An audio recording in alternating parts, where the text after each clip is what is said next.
মা, তোমার হাতের রান্নার সুগন্ধ আমার হৃদয়ে প্রেমের আগুন জ্বালিয়ে দিয়েছে গু। সকালে রান্নাঘরে গরম মসলা ভাজছিলাম। গোটা বাড়ি সুগন্ধে ভরে গেছে। ছেলে অফিস যাওয়ার তাড়ায় রান্নাঘরে এলো। কিন্তু হঠাৎ থমকে দাঁড়াল। মা, এই সুগন্ধ আমাকে মাতাল করে দিয়েছে। কিন্তু এটা শুধু মসলার গন্ধ নয়, তোমার স্পর্শের জাদু গু। আমি অবাক হয়ে ফিরলাম। ছেলে আমার দিকে অন্যরকম চোখে তাকিয়ে। তুই কি বলছিস? সে কাছে এসে দাঁড়াল। মা, আমি বুঝে গেছি। তুমি যখন রান্না করো তখন শুধু খাবার বানাও না, ভালোবাসা বানাও। আর সেই ভালোবাসায় আমি আসক্ত হয়ে গেছি গু। চুলার আগুনের তাপ আমার মুখে লাগছিল। কিন্তু ছেলের কথায় আরও বেশি গরম অনুভব করলাম। আমি চাই এই রান্নাঘর আমাদের দুজনার হোক। তুমি আমার স্ত্রী হিসেবে রান্না করো, আর আমি তোমার স্বামী হিসেবে সেই খাবার খাই। মসলার ঝাঁঝে আমার চোখ জ্বালা করছিল নাকি ছেলের কথায়? তুই কি পাগল হয়ে গেছিস? মা, পাগলামি হলেও সত্য। আমি তোমাকে বিয়ে করতে চাই। প্রতিদিন সকালে এই রান্নাঘরে তোমার সাথে শুরু করতে চাই আমার দিন। হাতের খুন্তি থেকে পড়ে গেল। ছেলে তুলে দিল, কিন্তু তার চোখের দৃষ্টি আগের মতো নেই। তুমি ভেবে দেখো মা, আমরা সুখী হব গু। চুলার আগুন নিভিয়ে দিলাম, কিন্তু মনের আগুন জ্বলতে থাকল। এই গল্পটি সম্পূর্ণ শুনলে আপনাদের পানি অটোমেটিক বের হয়ে যাবে, সো যত দ্রুত সম্ভব হাতের কাছে টিস্যু নিয়ে বসে পড়ুন। বিছানার চাদর যেন নষ্ট না হয় সেটা সম্পূর্ণ খেয়াল রাখার অনুরোধ জানিয়ে গল্পটি এখন শুরু করব। তার আগে সর্বশেষ অনুরোধ, দয়া করে এমন পানি বের করার গল্প নিয়মিত শুনতে আমাদের চ্যানেলটি সকলেই সাবস্ক্রাইব করুন। ধন্যবাদ। হ্যালো বন্ধুরা, আমার নাম শিউলি সরকার। আমার বয়স ৪৪ বছর। আমার স্বামীর নাম রবিন সরকার, বয়স ৪৭ বছর। আমাদের ২ সন্তান, অভি আর রিমা। অভি ২১ বছর বয়সী, বিশ্ববিদ্যালয়ে পড়ে। রিমা ১৪ বছর বয়সী, স্কুলে যায়। এমন একটা ঘটনা ঘটেছিল আমার জীবনে, যেটা আজও ভাবলে গায়ের লোম দাঁড়িয়ে যায়। অভি তখন সবেমাত্র ২১ হয়েছে। আমার রান্নাঘরে একটা অদ্ভুত ব্যাপার ঘটতে শুরু করল। প্রতিদিন সকালে মসলা ভাজার সময় অভি কি করে যেন আমার পাশে এসে দাঁড়াত। তার চোখে একটা অদ্ভুত চাহনি। আমি প্রথমে ভাবলাম হয়তো খিদে পেয়েছে তাই রান্নাঘরে আসছে। কিন্তু না, ব্যাপারটা অন্যরকম ছিল। সে আমার রান্নার গন্ধে কি যেন পেয়ে যাচ্ছিল। একদিন তো সে আমাকে বলল, মা, তোমার হাতের রান্নার সুগন্ধ আমার মাথা ঘুরিয়ে দেয়। আমি হেসে বললাম, ওরে বাবা, তুই তো দেখি কবি হয়ে গেছিস গু। কিন্তু দিন যেতে লাগল, অভির আচরণ আরও অদ্ভুত হতে থাকল। সে আমার রান্নার সময় রান্নাঘরেই থেকে যেত। আমার প্রতিটি নড়াচড়া লক্ষ্য করত। একদিন তো সে বলল, মা, তুমি কি জাদু করো যে এত সুন্দর মসলা ভাজতে পারো? আমি বুঝতে পারছিলাম না কি হচ্ছে। অভি আমার দিকে এমনভাবে তাকাচ্ছে যেন আমি তার মা নই, আমি কে যেন অন্য কেউ। তার এই আচরণে আমি অস্বস্তি বোধ করতে শুরু করলাম। একদিন রবিন অফিস গেছে, রিমা স্কুলে গেছে। বাড়িতে শুধু আমি আর অভি। আমি রান্নাঘরে মসলা ভাজছি। অভি এসে আমার পেছনে দাঁড়াল। আমি তার উপস্থিতি টের পেলাম, কিন্তু কিছু বললাম না। হঠাৎ সে আমার কাঁধে হাত রাখল। মা, তুমি জানো আমি কি ভাবছি? আমি ঘুরে তাকালাম। কি ভাবছিস? আমি ভাবছি, তুমি যদি আমার বয়সী হতে তাহলে আমি তোমাকে বিয়ে করতাম গু। আমার মুখ থেকে কোনো কথা বের হল না। খুন্তি হাত থেকে পড়ে গেল। মা, তুমি এত সুন্দর, এত যত্নশীল। কোনো মেয়ে তোমার মতো হতে পারবে না গি। অভি, তুই কি বলছিস? আমি তোর মা গু। জানি তুমি আমার মা। কিন্তু মাঝে মাঝে ভুলে যাই। তোমাকে আমার স্ত্রী মনে হয় গ। আমি হতভম্ব হয়ে গেলাম। এ কি শুনছি আমি? আমার ছেলে আমাকে নিয়ে এমন কথা ভাবছে। অভি, তুই ঠিক আছিস তো? মা, আমি কখনো এত ভালো ছিলাম না। তুমি যখন রান্না করো আমার মনে হয় তুমি শুধু আমার জন্যই রান্না করছ, অন্য কারো জন্য নয় গ। আমি চুলা বন্ধ করে দিলাম। ব্যাপারটা গুরুতর হয়ে উঠছে। অভি, তুই একটু বিশ্রাম নে। আমার মনে হচ্ছে তুই পড়াশোনার চাপে আছিস গে। না মা, এটা পড়াশোনার চাপ নয়। এটা ভালোবাসার চাপ। ভালোবাসার চাপ? আমার ছেলে কি বলছে? মা, তুমি আমার সাথে একটা কথা বলবে? বল। তুমি কি আমাকে শুধু ছেলে হিসেবে দেখো নাকি একজন পুরুষ হিসেবেও দেখো? আমি আর পারলাম না। এ কি প্রশ্ন করছে আমার ছেলে? অভি, তুই আমার ছেলে। আমি তোকে ছেলে হিসেবেই দেখি। তুই কি এমন সব কথা বলছিস? মা, আমি জানি এটা ভুল। কিন্তু আমি তোমাকে দেখলেই মনে হয় তুমি আমার স্ত্রী। আমি তোমার সাথে ঘর সংসার করতে চাই। তোমার সাথে জীবন কাটাতে চাই। আমার মাথা ঝিমঝিম করতে লাগল। এ কি শুনছি আমি? মা, তুমি রাগ করে গেছ? না, আমি রাগ করিনি। কিন্তু তুই যা বলছিস সেটা ঠিক নয় গে। কেন ঠিক নয় মা? আমি তো তোমাকে ভালোবাসি। তুই আমাকে মা হিসেবে ভালোবাসিস। এটাই স্বাভাবিক। না মা, এটা শুধু মার প্রতি ভালোবাসা নয়। এটা একজন নারীর প্রতি ভালোবাসা। আমি বুঝতে পারছিলাম অভি মানসিকভাবে একটা সমস্যায় পড়েছে। হয়তো বয়সের কারণে, হয়তো হরমোনের সমস্যা। অভি, তুই একটা কাজ কর। ডাক্তারের কাছে যা।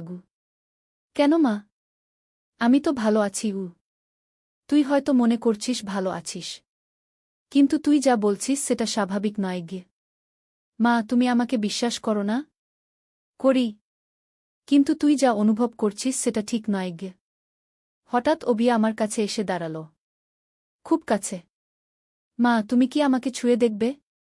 কি? তুমি আমার মুখে হাত দাও।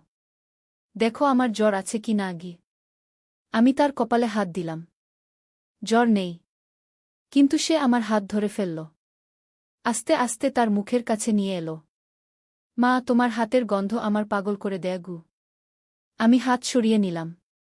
অভি, তুই নিজেকে সামলাও। মা, আমি তোমাকে চুমু দিতে পারি? কি বললি? শুধু কপালে একটা চুমু। আমি পিছিয়ে গেলাম। অভি, তুই কি করছিস? মা, আমি তোমাকে ভালোবাসি। এই বলে সে আমার দিকে এগিয়ে এলো। আমি দ্রুত রান্নাঘর থেকে বের হয়ে গেলাম। কিন্তু সে আমার পিছু নিল। মা, তুমি কোথায় যাচ্ছ? অভি, তুই আমাকে একা থাকতে দেখি। মা, আমি কিছু ভুল করেছি? হ্যাঁ, তুই ভুল করেছিস। তুই আমার ছেলে। আমি তোর মা। এর বাইরে আমাদের আর কোনো সম্পর্ক নেই। কিন্তু মা, আমি তোমাকে দেখলেই। যা অভি, তুই তোর রুমে যা। সে চুপ করে গেল। তারপর আস্তে আস্তে তার রুমের দিকে চলে গেল। আমি একটা চেয়ারে বসে পড়লাম। কি হচ্ছে আমার সাথে? আমার ছেলে কি এমন আচরণ করছে? বিকেলে রবিন অফিস থেকে ফিরল। কি হয়েছে শিউলি? তোমাকে বিষণ্ণ দেখাচ্ছে। আমি রবিনকে সব বললাম। রবিন শুনে অবাক হল। অভি এমন বলেছে? হ্যাঁ। আমি কি করব বুঝতে পারছি না। তুমি চিন্তা করো না। আমি অভির সাথে কথা বলবো। রাতে রবিন অভিকে ডাকল। অভি, তুই মার সাথে কি এমন কথাবার্তা বলেছিস? অভি কিছুক্ষণ চুপ করে থাকল। বাবা, আমি মাকে ভালোবাসি। সেটা তো স্বাভাবিক। কিন্তু তুই যেভাবে ভালোবাসার কথা বলছিস সেটা ঠিক নয়। কেন ঠিক নয় বাবা? রবিন ধৈর্য ধরল। অভি, তুই আমাদের ছেলে। তোর মা আমার স্ত্রী। তুই তোর মাকে মা হিসেবে ভালোবাসবি। আর কোনো দৃষ্টিতে নয়। কিন্তু বাবা, আমি তো মাকে অন্য চোখে দেখি না। আমি শুধু বলেছি মা খুব ভালো। ভালো বলা আর অন্য কিছু বলা আলাদা। আমি তো অন্য কিছু বলিনি। রবিন বুঝতে পারল অভি হয়তো তার কথার মানে বুঝতে পারছে না। অভি, তুই একটা কাজ কর। কয়েকদিন তোর মামার বাড়ি থাক। কেন বাবা? তুই একটু পরিবর্তনের দরকার। নতুন পরিবেশে থাকলে তোর মন ভালো হবে। অভি রাজি হল। পরের দিন সে মামার বাড়ি চলে গেল। কিন্তু অভি গেলে আমার মনে হতে লাগল কি যেন একটা কিছু নেই। রান্নাঘরে মশলা ভাজার সময় তার অনুপস্থিতি অনুভব করছিলাম। এটা কি? আমি কি অভিকে মিস করছি? না, এটা স্বাভাবিক। একজন মা তার ছেলেকে মিস করবেই। কিন্তু কয়েকদিন পর আমার মনে হতে লাগল অভি যা বলেছিল সেটা কি সত্যিই এত ভুল ছিল? সে তো আমাকে ভালোবাসার কথা বলেছিল। মায়ের প্রতি ভালোবাসা তো খারাপ কিছু নয়।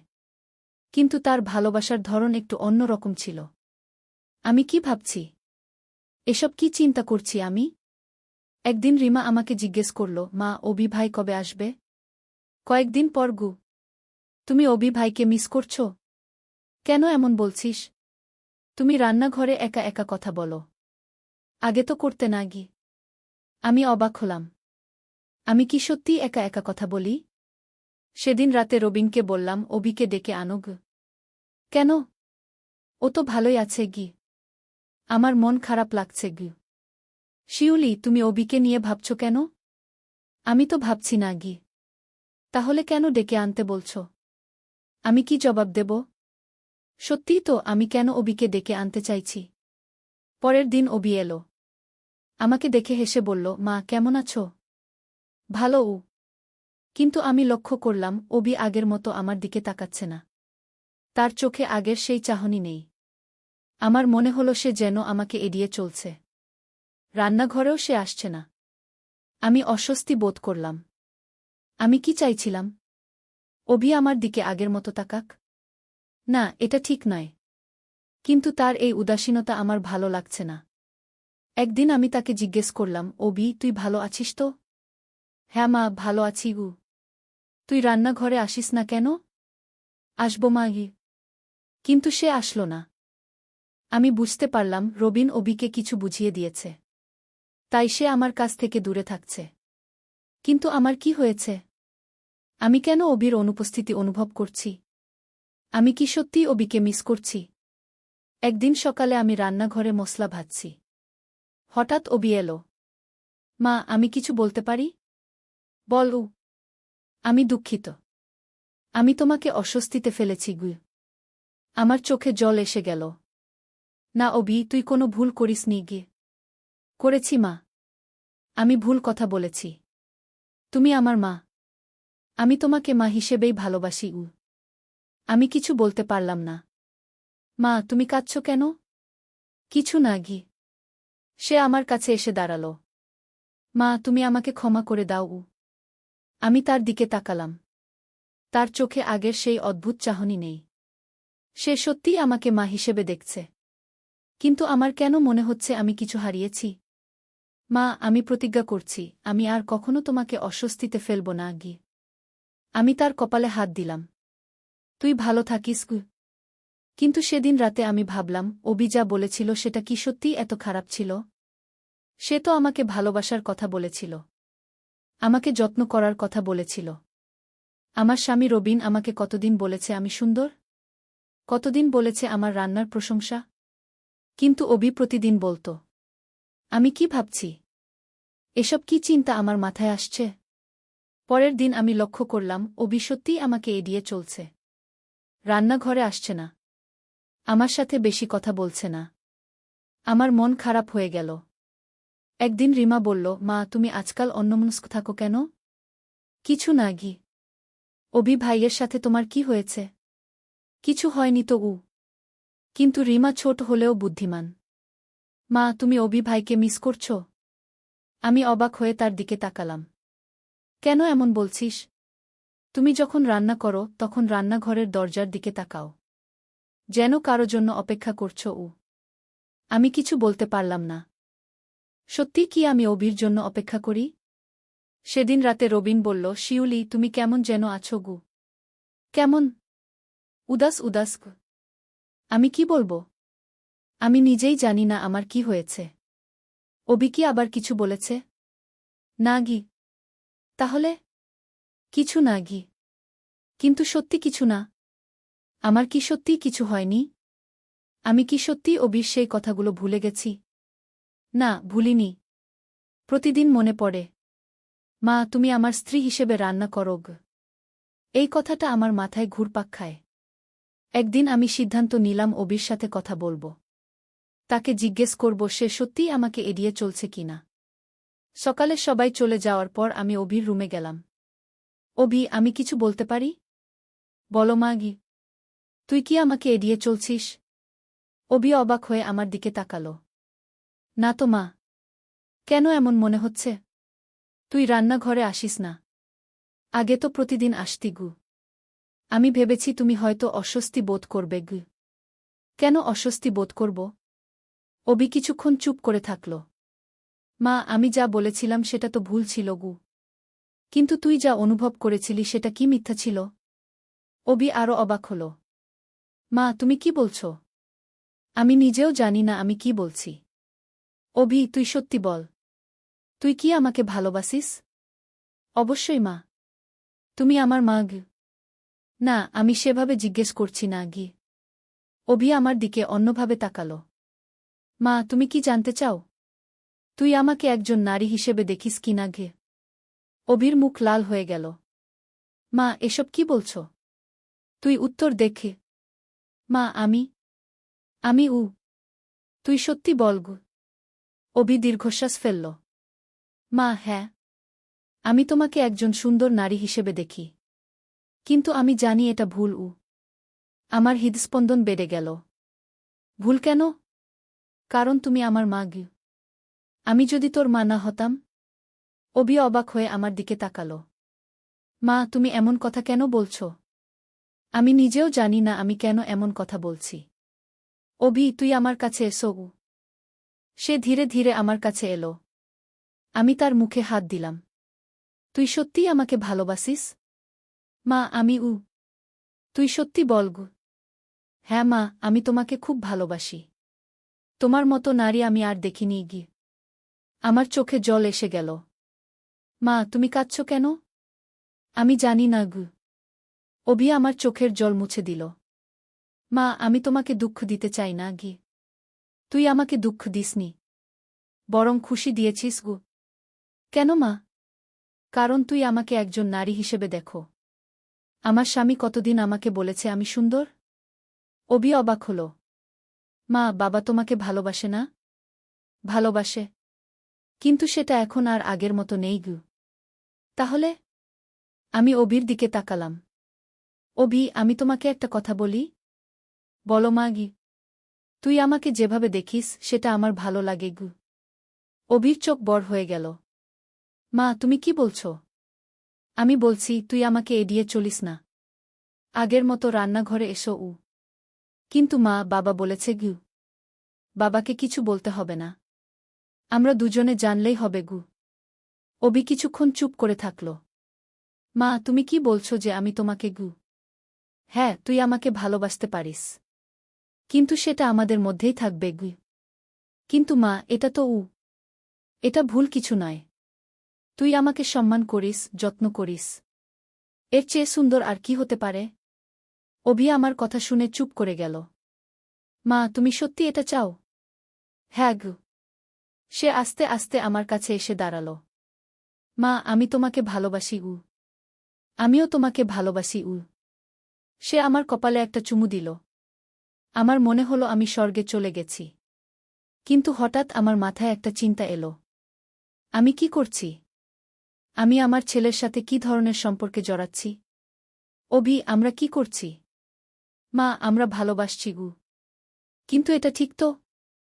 মা, ভালোবাসা কখনো ভুল হতে পারে না গি। আমি তার কথায় সান্ত্বনা পেলাম। কিন্তু পরের দিন রবিন লক্ষ্য করল আমি অন্যরকম আছি। শিউলি, তুমি আজ অনেক খুশি দেখাচ্ছে গু। কিছু না গি। অভি কি আবার রান্নাঘরে যাচ্ছে? আমি অবাক হলাম। রবিন কি করে জানল? হ্যাঁ, সে এসেছিল গু। তুমি কি তার সাথে কথা বলেছ? হ্যাঁ গু। রবিন সন্দেহের চোখে আমার দিকে তাকাল। কি কথা বলেছ? কিছু না, সাধারণ কথা। কিন্তু রবিন বিশ্বাস করল না। সে বুঝতে পারল কিছু একটা হয়েছে। সেদিন রাতে রবিন অভিকে ডাকল। অভি, তুই আজ তোর মার সাথে কি কথা বলেছিস? কিছু না বাবা। তুই সত্যি বল গু। অভি কিছুক্ষণ চুপ করে থাকল। বাবা, মা আমাকে বলেছে আমি যেন তাকে এড়িয়ে না চলি। আর আর কিছু না গি। কিন্তু রবিন বুঝতে পারল অভি সব সত্য বলছে না।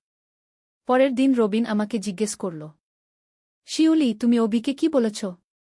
আমি বলেছি সে যেন আমাকে এড়িয়ে না চলে গু। তুমি কি পাগল হয়ে গেছ? কেন? অভি তোমাকে নিয়ে অন্যরকম ভাবনা ভাবছে। আর তুমি তাকে উৎসাহ দিচ্ছ? আমি কোনো উৎসাহ দিচ্ছি না গি। তাহলে কেন বলেছ সে যেন তোমাকে এড়িয়ে না চলে? আমি কি জবাব দেব? রবিন, অভি আমার ছেলে। সে আমাকে ভালোবাসে। এতে ভুল কি? ভুল হলো তার ভালোবাসার ধরন। কিন্তু সে তো আমার কোনো ক্ষতি করে না গি। রবিন রেগে গেল। শিউলি, তুমি কি বলছ? তুমি কি চাও অভি তোমাকে নিয়ে ভুল চিন্তা করুক? আমি কিছু চাই না। আমি শুধু চাই অভি আমাকে ভালোবাসুক। সে তোমাকে ভালোবাসে। কিন্তু সেটা মায়ের প্রতি ছেলের ভালোবাসা হতে হবে গি। তাহলে কি হবে? সে তো আমার ক্ষতি করছে না গি। রবিন আর কিছু বলল না। কিন্তু আমি বুঝতে পারলাম সে রেগে গেছে। পরের দিন থেকে রবিন আমার সাথে ঠিকমতো কথা বলছে না। আর অবি আগের মতোই রান্নাঘরে আসছে। আমার প্রশংসা করছে। আমার রান্নার গন্ধে মুগ্ধ হচ্ছে। আমার ভালো লাগছে। কিন্তু একদিন রিমা আমাকে জিজ্ঞেস করল, মা, বাবা রেগে আছে কেন? কেন এমন মনে হচ্ছে? বাবা অবি ভাইয়ের সাথে কথা বলে না। তোমার সাথেও কম কথা বলে গি। আমি কিছু বলতে পারলাম না। মা, বাবার সাথে অবি ভাইজের কি সমস্যা হয়েছে? কিছু না গি। কিন্তু আমি জানি সমস্যা হয়েছে। আর সেই সমস্যার কেন্দ্রে আছি আমি। একদিন রবিন আমাকে বলল, শিউলি, আমি অবিকে হোস্টেলে পাঠাতে চাই গু। কেন? সে বাড়িতে থাকলে সমস্যা হবে গু। কি সমস্যা? তুমি জানো কি সমস্যা গু? আমি কিছু বলতে পারলাম না। তুমি রাজি আছো? না গি। কেন? অবি আমার ছেলে। আমি তাকে দূরে পাঠাতে চাই না গি।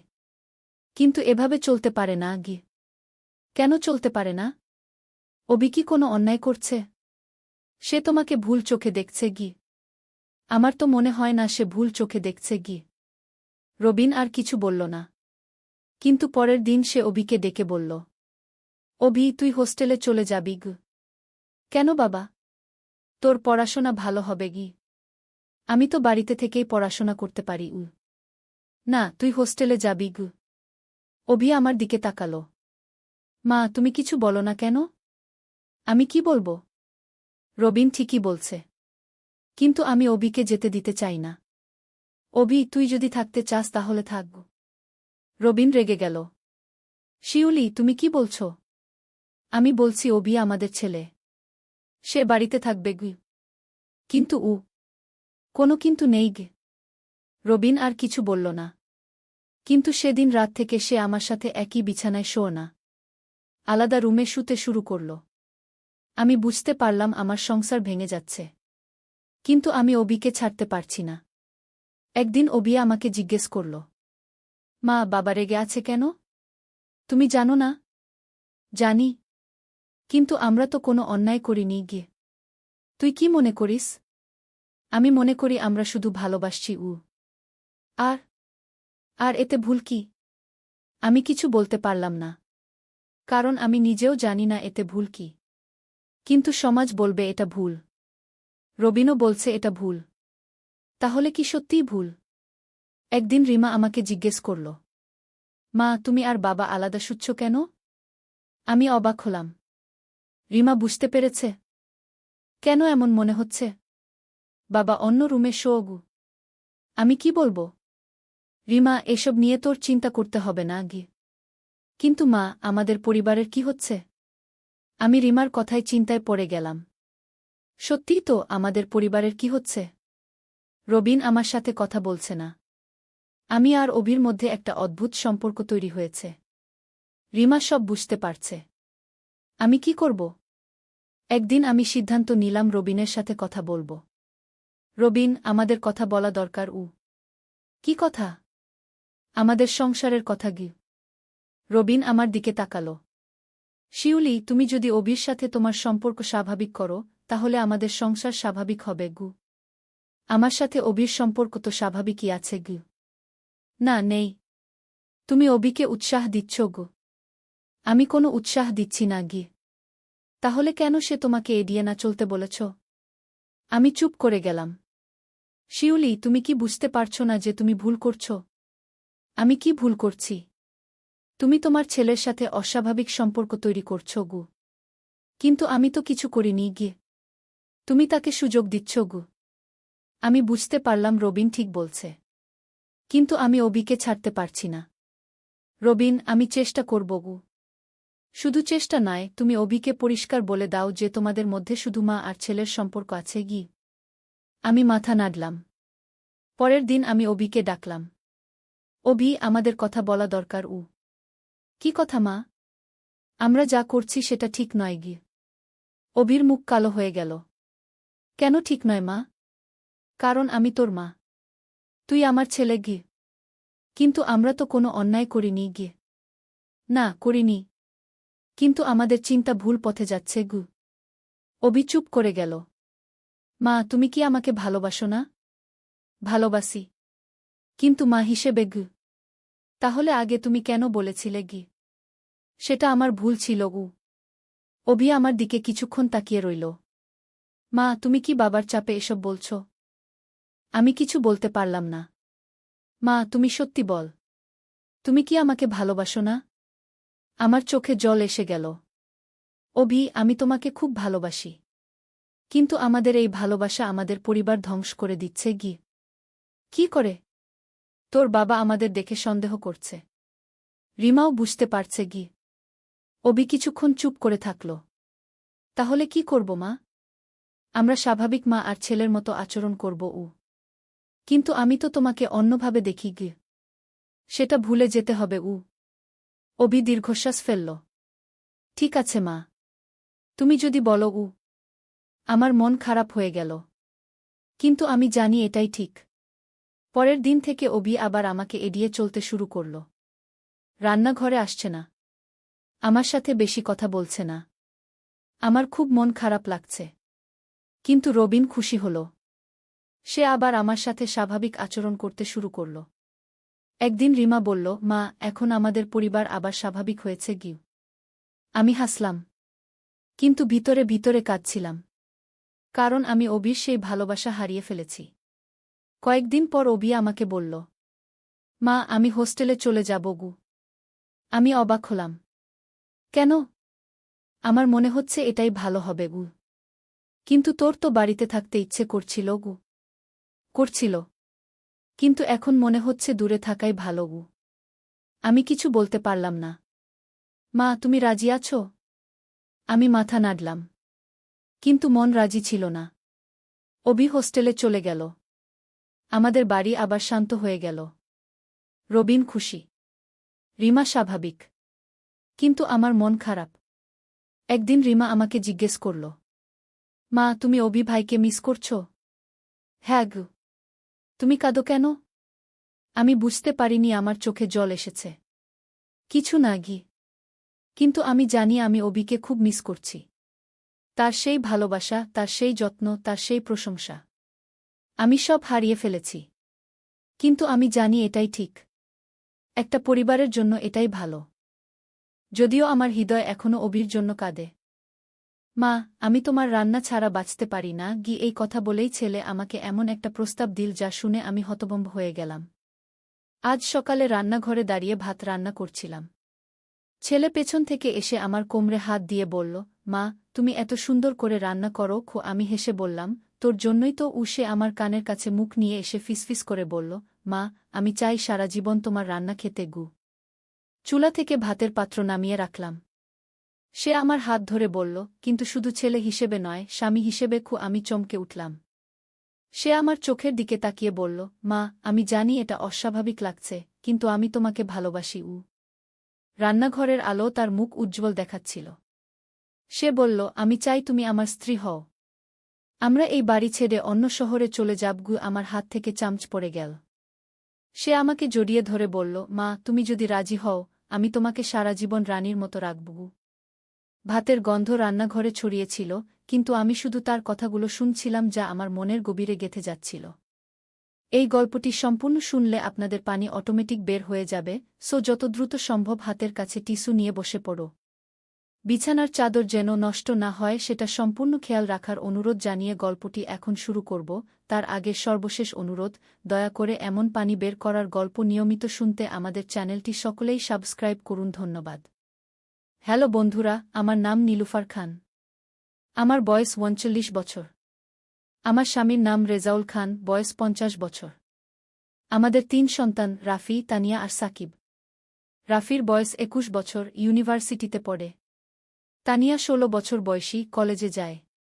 সাকিব ১৪ বছর বয়সী, স্কুলে পড়ে। কিন্তু যে ঘটনার কথা বলতে যাচ্ছি সেটা আমার জীবনের সবচেয়ে অদ্ভুত ও রহস্যময় অভিজ্ঞতা। সেদিন সকালে রাফি আমার কাছে এসে বলল তার একটা গোপন প্রস্তাব আছে। আমি ভাবলাম হয়তো কোনো মেয়ের সাথে প্রেমের ব্যাপার নিয়ে পরামর্শ চাইবে। কিন্তু যা ঘটল তা আমার কল্পনারও বাইরে।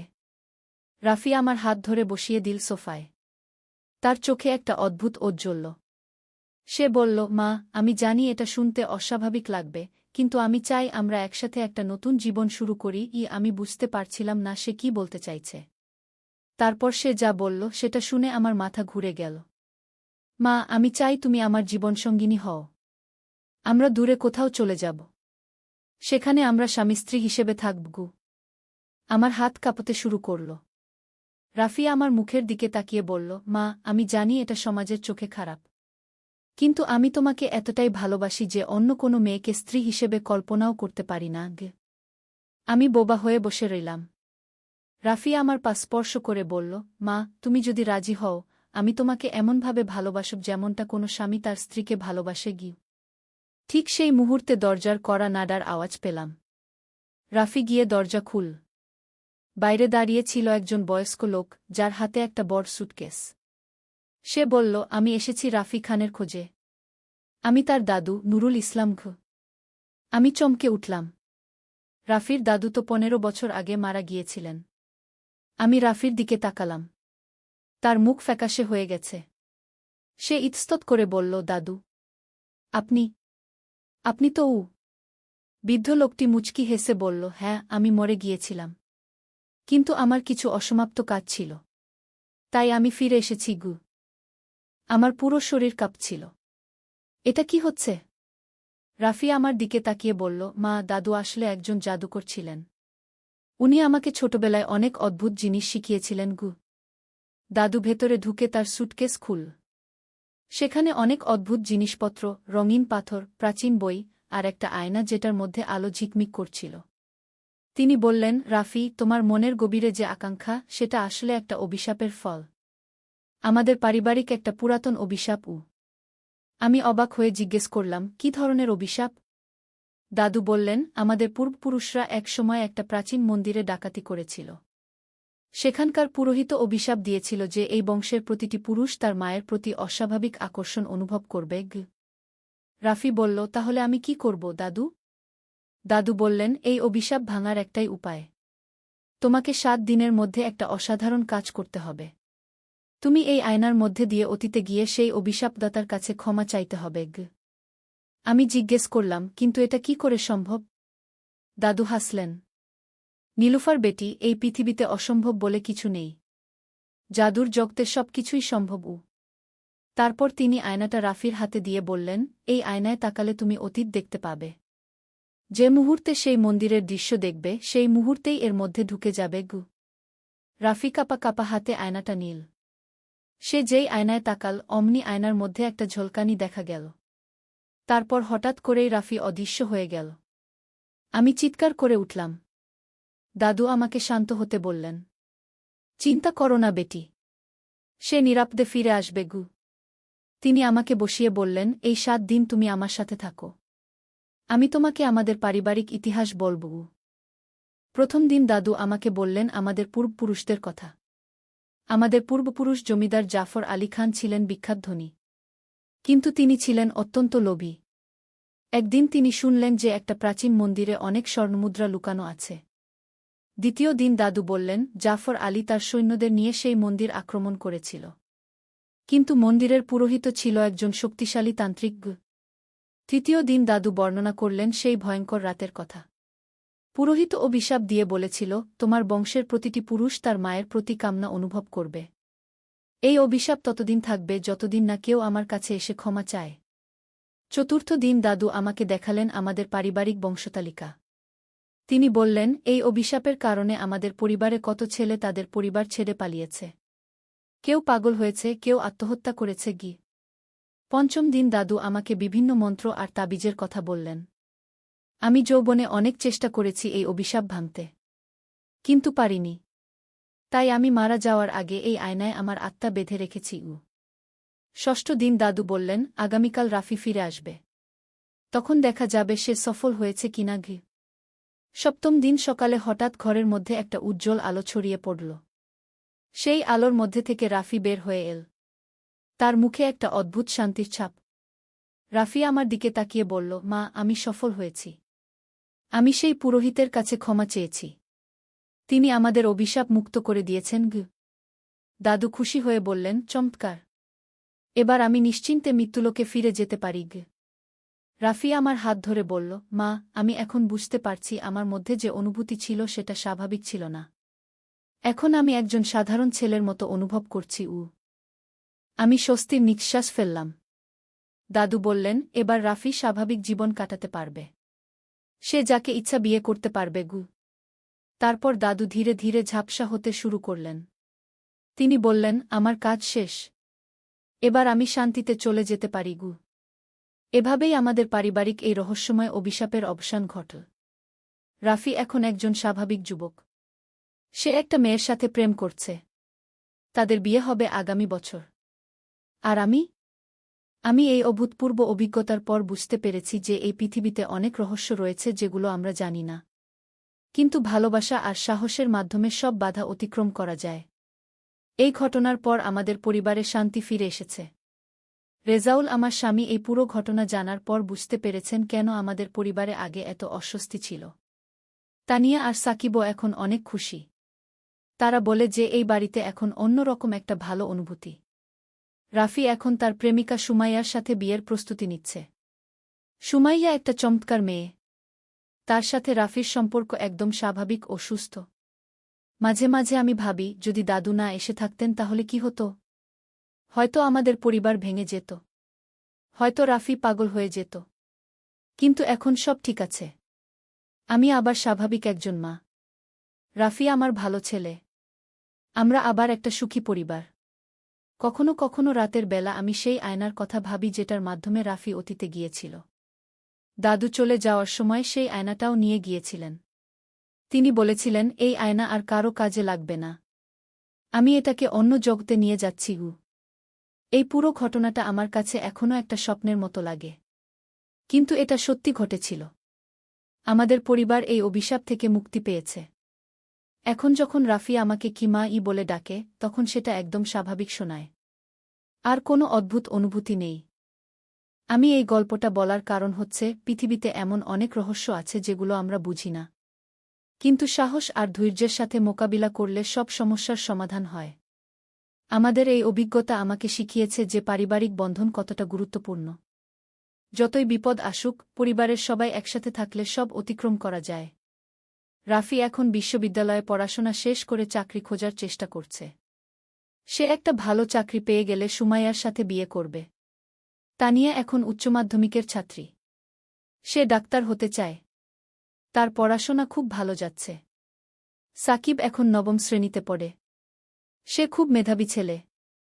তার ইচ্ছা ইঞ্জিনিয়ার হওয়ার। আমাদের এই ছোট্ট পরিবারে এখন অনেক স্বপ্ন, অনেক আশা। সেই অন্ধকার দিনগুলো এখন আর নেই। মাঝে মাঝে আমি রান্নাঘরে দাঁড়িয়ে সেই দিনের কথা মনে করি যেদিন রাফি আমাকে সেই অদ্ভুত প্রস্তাব দিয়েছিল। আজ সেই রান্নাঘরেই আমি রাফির আর সুমাইয়ার জন্য বিয়ের পিঠা বানানোর পরিকল্পনা করি। জীবনটা সত্যিই অদ্ভুত। একদিন যা মনে হয়েছিল সবচেয়ে বড় সমস্যা, সেটাই পরিণত হয়েছে আমাদের পরিবারের সবচেয়ে বড় মুক্তির কারণে। এই গল্প থেকে আমার একটাই উপদেশ, যতই কঠিন সমস্যা আসুক, হাল ছাড়া যাবে না। আর পরিবারের কেউ কোনো অদ্ভুত আচরণ করলে তাকে দোষারোপ না করে তার পেছনের কারণ খুঁজে বের করতে হবে। রাফির বিয়েতে আমি যে শাড়ি পরব সেটা ইতিমধ্যে কিনে রেখেছি। লাল রঙের একটা সুন্দর বেনারসি শাড়ি। কিন্তু আমাদের এই শান্তির জীবনে আবার একটা নতুন রহস্য শুরু হল। বিয়ের ৩ মাস আগে একদিন সকালে আমি দেখি রাফি তার রুমে একা একা কার সাথে যেন কথা বলছে। আমি কান পেতে শোনার চেষ্টা করলাম। রাফি বলছিল, হ্যাঁ, আমি বুঝতে পারছি। কিন্তু এটা কি করে সম্ভব? তারপর সে চুপ হয়ে যায় যেন কেউ তার সাথে কথা বলছে। কিন্তু আমি তো কারো আওয়াজ শুনতে পাচ্ছি না। আমি দরজায় করাঘাত করলাম। রাফি দরজা খুলে দিল। আমি জিজ্ঞেস করলাম, কার সাথে কথা বলছিলি? রাফি একটু ইতস্তত করে বলল, মা, আমি আসলে গি। তারপর সে বলল, মা, তুমি বিশ্বাস করবে না, কিন্তু দাদু আবার আমার সাথে কথা বলেন। আমি চমকে উঠলাম। কি বলছিস? দাদু তো চলে গেছেন। রাফি বলল, হ্যাঁ, কিন্তু তিনি আমাকে বলেছেন যে আরেকটা গুরুত্বপূর্ণ কাজ বাকি আছে। আমাদের পরিবারে আরও একটা গোপন রহস্য আছে। আমি বসে পড়লাম। কি রহস্য? রাফি বলল, দাদু বলেছেন যে আমাদের বাড়ির নিচে একটা গোপন ভূগর্ভস্থ কক্ষ আছে। সেখানে আমাদের পূর্বপুরুষদের অনেক গুপ্তধন লুকানো আছে কি? এ কি শুনছি? আমি বললাম, কিন্তু এতদিন তো কিছু জানতাম না গি। রাফি বলল, দাদু বলেছেন যে এই গুপ্তধন খুঁজে বের করা খুবই জরুরি। কারণ এই টাকা দিয়ে আমাদের পরিবারের অনেক মানুষের উপকার করতে পারব। আমি রেজাউলকে এই কথা বললাম। প্রথমে সে বিশ্বাস করল না। কিন্তু যখন রাফি তাকে বিস্তারিত বলল, তখন সেও অবাক হয়ে গেল। রেজাউল বলল, যদি সত্যিই কোনো গুপ্তধন থাকে তাহলে খোঁজ করে দেখতে দোষ কি? আমরা ঠিক করলাম যে পরদিন রাতের বেলা খোঁজ করব। রাফি বল, দাদু তাকে বলেছেন যে বাড়ির উঠানের ঠিক মাঝখানে একটা পুরাতন নলকূপ আছে। সেখান থেকে পশ্চিম দিকে ২০ হাত গেলে মাটির নিচে একটা পাথর পাওয়া যাবে। পরদিন রাতে আমরা সবাই মিলে খোঁজ শুরু করলাম। তানিয়া আর সাকিবও এসে যোগ দিল। আমরা কোদাল দিয়ে মাটি খুঁড়তে শুরু করলাম। প্রায় ২ ঘণ্টা খোঁড়ার পর সত্যিই একটা বড় পাথর পেলাম। পাথরটা সরানোর পর দেখি একটা গর্ত। গর্তের মধ্যে একটা সিঁড়ি নিচের দিকে চলে গেছে। রেজাউল টর্চলাইট নিয়ে প্রথমে নামল। তারপর আমি, রাফি, তানিয়া আর সাকিব নামলাম। সিঁড়ি দিয়ে নামতে নামতে দেখি একটা বড় ঘর। ঘরের মধ্যে অনেক পুরাতন আসবাব, বই আর একদম কোনায় একটা বট কাঠের বাক্স। বাক্সটা খুলে দেখি সত্যিই অনেক স্বর্ণের মুদ্রা, হীরা, মূল্যবান পাথর। তানিয়া চিৎকার করে বলল, আব্বু, আমরা ধনী হয়ে গেছি। কিন্তু রাফি হঠাৎ বলল, দাদাও। দাদু বলেছেন এই ধন নিয়ে আমাদের সাবধান থাকতে হবে গু। আমি জিজ্ঞেস করলাম, কেন? রাফি বলল, এই ধনের উপরেও একটা শর্ত আছে। যদি আমরা এই ধন নিজেদের জন্য ব্যবহার করি তাহলে আবার অভিশাপ নেমে আসবে। কিন্তু যদি গরিব মানুষের সেবায় লাগাই তাহলে আমাদের পরিবারে চিরকাল সুখশান্তি থাকবে গু। আমরা সবাই একমত হলাম যে এই ধন দিয়ে আমাদের এলাকার গরিব মানুষদের সাহায্য করব। একটা হাসপাতাল বানাব, স্কুল বানাব, গরিবদের ঘর বানিয়ে দেব। পরের দিন আমরা ওই ধনের একটা অংশ নিয়ে এসে একটা ব্যাংকে জমা রাখলাম। বাকি ধন সেই গোপন ঘরেই রেখে দিলাম। তারপর আমরা আমাদের পরিকল্পনা অনুযায়ী কাজ শুরু করলাম। প্রথমে আমাদের এলাকার সবচেয়ে গরিব পরিবারগুলোর তালিকা বানালাম। রেজাউল একটা দাতব্য সংস্থা খুল। আমরা প্রতি মাসে 10টা গরিব পরিবারকে সাহায্য করতে শুরু করলাম। কারো বাড়ি মেরামত করে দিলাম, কারো ছেলেমেয়ের পড়াশোনার খরচ দিলাম। এলাকার মানুষ দেখে অবাক। তারা ভাবছে আমরা হঠাৎ এত টাকা পেলাম কোথায়। আমরা কাউকে সত্যি কথা বলিনি। শুধু বলেছি যে আমাদের ভাগ্য খুলে গেছে। 6 মাস পর আমরা দেখি আমাদের পরিবারে সত্যিই অনেক ভালো কিছু হচ্ছে। রাফির চাকরি হয়েছে একটা বড় কোম্পানিতে। তানিয়ার রেজাল্ট এতই ভালো যে সে একটা বৃত্তি পেয়েছে। সাকিবের ক্রিকেট খেলার প্রতিভা দেখে কোচরা তাকে টিমে নিতে চায়। রাফির বিয়ের আয়োজনও চমৎকার হল। সুমাইয়ার পরিবার আমাদের এত উদারতা দেখে খুশি। তারা বলল যে এত ভালো পরিবারে মেয়ে দিতে পেরে তারা গর্বিত। বিয়ের দিন রাফি আমাকে একা ডেকে বলল, মা, আজ আমার খুব খুশি লাগছে। দাদু আমাকে স্বপ্নে এসে বলেছেন যে তিনি আমাদের জন্য গর্বিত। আমরা সঠিক পথ বেছে নিয়েছি। বিয়ের পর রাফি আর সুমাইয়া আমাদের সাথেই থাকল। সুমাইয়া এসে আমাদের পরিবারে আরও আনন্দ নিয়ে এল। সে আমাদের সাহায্যের কাজেও যোগ দিল। 1 বছর পর সুমাইয়া মা হওয়ার খবর দিল। আমরা সবাই খুব খুশি। রাফি বলল, মা, আমাদের পরিবারে নতুন একটা প্রাণের আগমন। দাদুর আশীর্বাদ আমাদের উপর আছে কি? আমি মনে মনে ভাবলাম, সত্যিই আমাদের জীবনে কত বড় পরিবর্তন এসেছে। একসময় যে পরিবার ভাঙার উপক্রম হয়েছিল, আজ সেই পরিবার এত সুখী। সুমাইয়ার সন্তান হওয়ার পর আমরা ঠিক করলাম যে আরও বেশি দাতব্য কাজ করব। আমরা একটা এতিমখানা খুললাম। সেখানে 20টা এতিম বাচ্চা থাকে। এতিমখানার বাচ্চারা আমাদের নাতিপুতির সাথে খেলে। তানিয়া আর সাকিব ওদের পড়াতে সাহায্য করে। আমাদের ঘর সবসময় বাচ্চাদের হাসির আওয়াজে মুখরিত থাকে। রেজাউল বলে, নীলুফার, আমাদের জীবনে এত আনন্দ আগে কখনো ছিল না। মনে হচ্ছে আমরা স্বর্গেই বাস করছি গে। 1 বছর পর আমাদের পরিবারে আরেকটা খুশির খবর এল। তানিয়া মেডিকেল কলেজে চান্স পেয়েছে। সাকিবকে জাতীয় ক্রিকেট টিমের জুনিয়র ক্যাম্পে নেওয়া হয়েছে। আমি রান্নাঘরে দাঁড়িয়ে এইসব ভাবছি। হঠাৎ মনে হলো কেউ আমার কাঁধে হাত রেখেছে। পেছনে তাকিয়ে দেখি কেউ নেই। কিন্তু একটা উষ্ণ অনুভূতি হল। আমার মনে হল দাদু আমাকে বলছেন, বেটি, তুমি ভালো কাজ করেছ। তোমাদের পরিবার এখন সত্যিকারের সুখী। আমার আত্মা শান্তি পেয়েছে গিয়ে। সেদিন রাতে আমার স্বপ্নে দাদু এসে বললেন, নীলুফার বেটি, তোমরা এখন আমার দেওয়া সব কাজ সম্পন্ন করেছ। এবার আমি চিরকালের জন্য চলে যাব। কিন্তু আমার আশীর্বাদ তোমাদের সাথে থাকবে গি। পরদিন থেকে রাফি আর বলল না যে দাদুর সাথে কথা হয়েছে। মনে হল দাদু সত্যিই চলে গেছেন। কিন্তু আমাদের ভালো কাজ থেমে থাকেনি।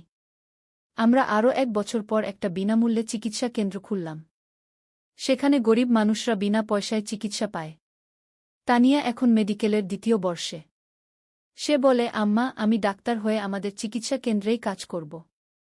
গরিব মানুষদের সেবা করব। সাকিব এখন জাতীয় টিমের সদস্য। সে তার সব পুরস্কারের টাকা আমাদের দাতব্য কাজে দিয়ে দেয়। বলে, আম্মা, এই সব টাকা আসলে আমাদের না। এই টাকা গরিব মানুষদের গু। রাফি আর সুমাইয়ার ছেলে রায়হান এখন 2 বছর বয়স। সে খুব দুষ্টু আর মায়াবী। তার হাসি দেখলেই মন ভালো হয়ে যায়। রায়হান যখন হাঁটতে শিখেছে তখন সে সবার আগে এতিমখানার বাচ্চাদের কাছে দৌড়ে যায়। মনে হয় সে বুঝতে পারে যে ওরা তার ভাইবোনের মতো। আজ আমাদের এই দাতব্য কাজের 3 বছর পূর্ণ হল। আমরা এই 3 বছরে 5,000 গরিব পরিবারকে সাহায্য করেছি। 2টা স্কুল বানিয়েছি, একটা হাসপাতাল, একটা এতিমখানা। রেজাউল বলে, নীলুফার, আমার জীবনে এর চেয়ে বেশি সন্তুষ্টি আর কিছুতে পাইনি। আমাদের পরিবার এখন শুধু আমাদের নয়, পুরো এলাকার মানুষ আমাদের অনেক সম্মান করে। তারা বলে আমরা এলাকার দেবদূত।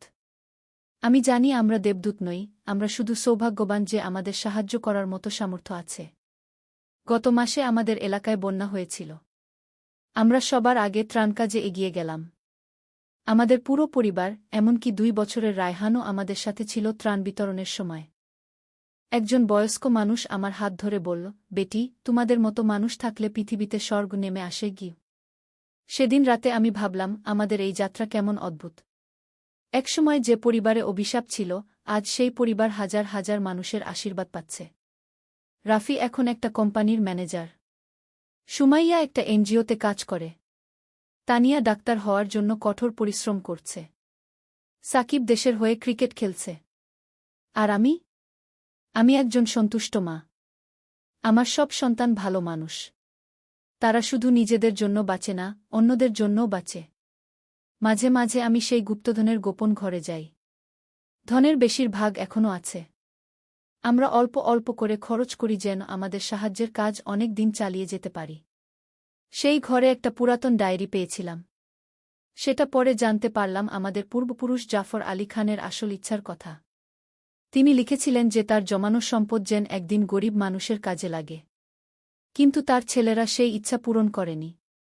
তাই সেই অভিশাপ। আমরা তার ইচ্ছা পূরণ করেছি বলেই আমাদের পরিবারে শান্তি এসেছে। রায়হান এখন কথা বলতে শিখেছে। সে প্রথম যে কথা বলেছে সেটা দাদু। রাফি বলে ওর দাদু মানে রেজাউল। কিন্তু আমার মনে হয় সে অন্য দাদুর কথা বলেছে। আজ রায়হানের 3য় জন্মদিন। আমরা এতিমখানার সব বাচ্চাদের নিয়ে একসাথে পালন করলাম। কেক কাটার সময় রায়হান বলল, দাদু এসেছে গি। আমি চারদিকে তাকালাম। কিন্তু কাউকে দেখলাম না। হয়তো শিশুরা যা দেখে আমরা বড়রা তা দেখি না।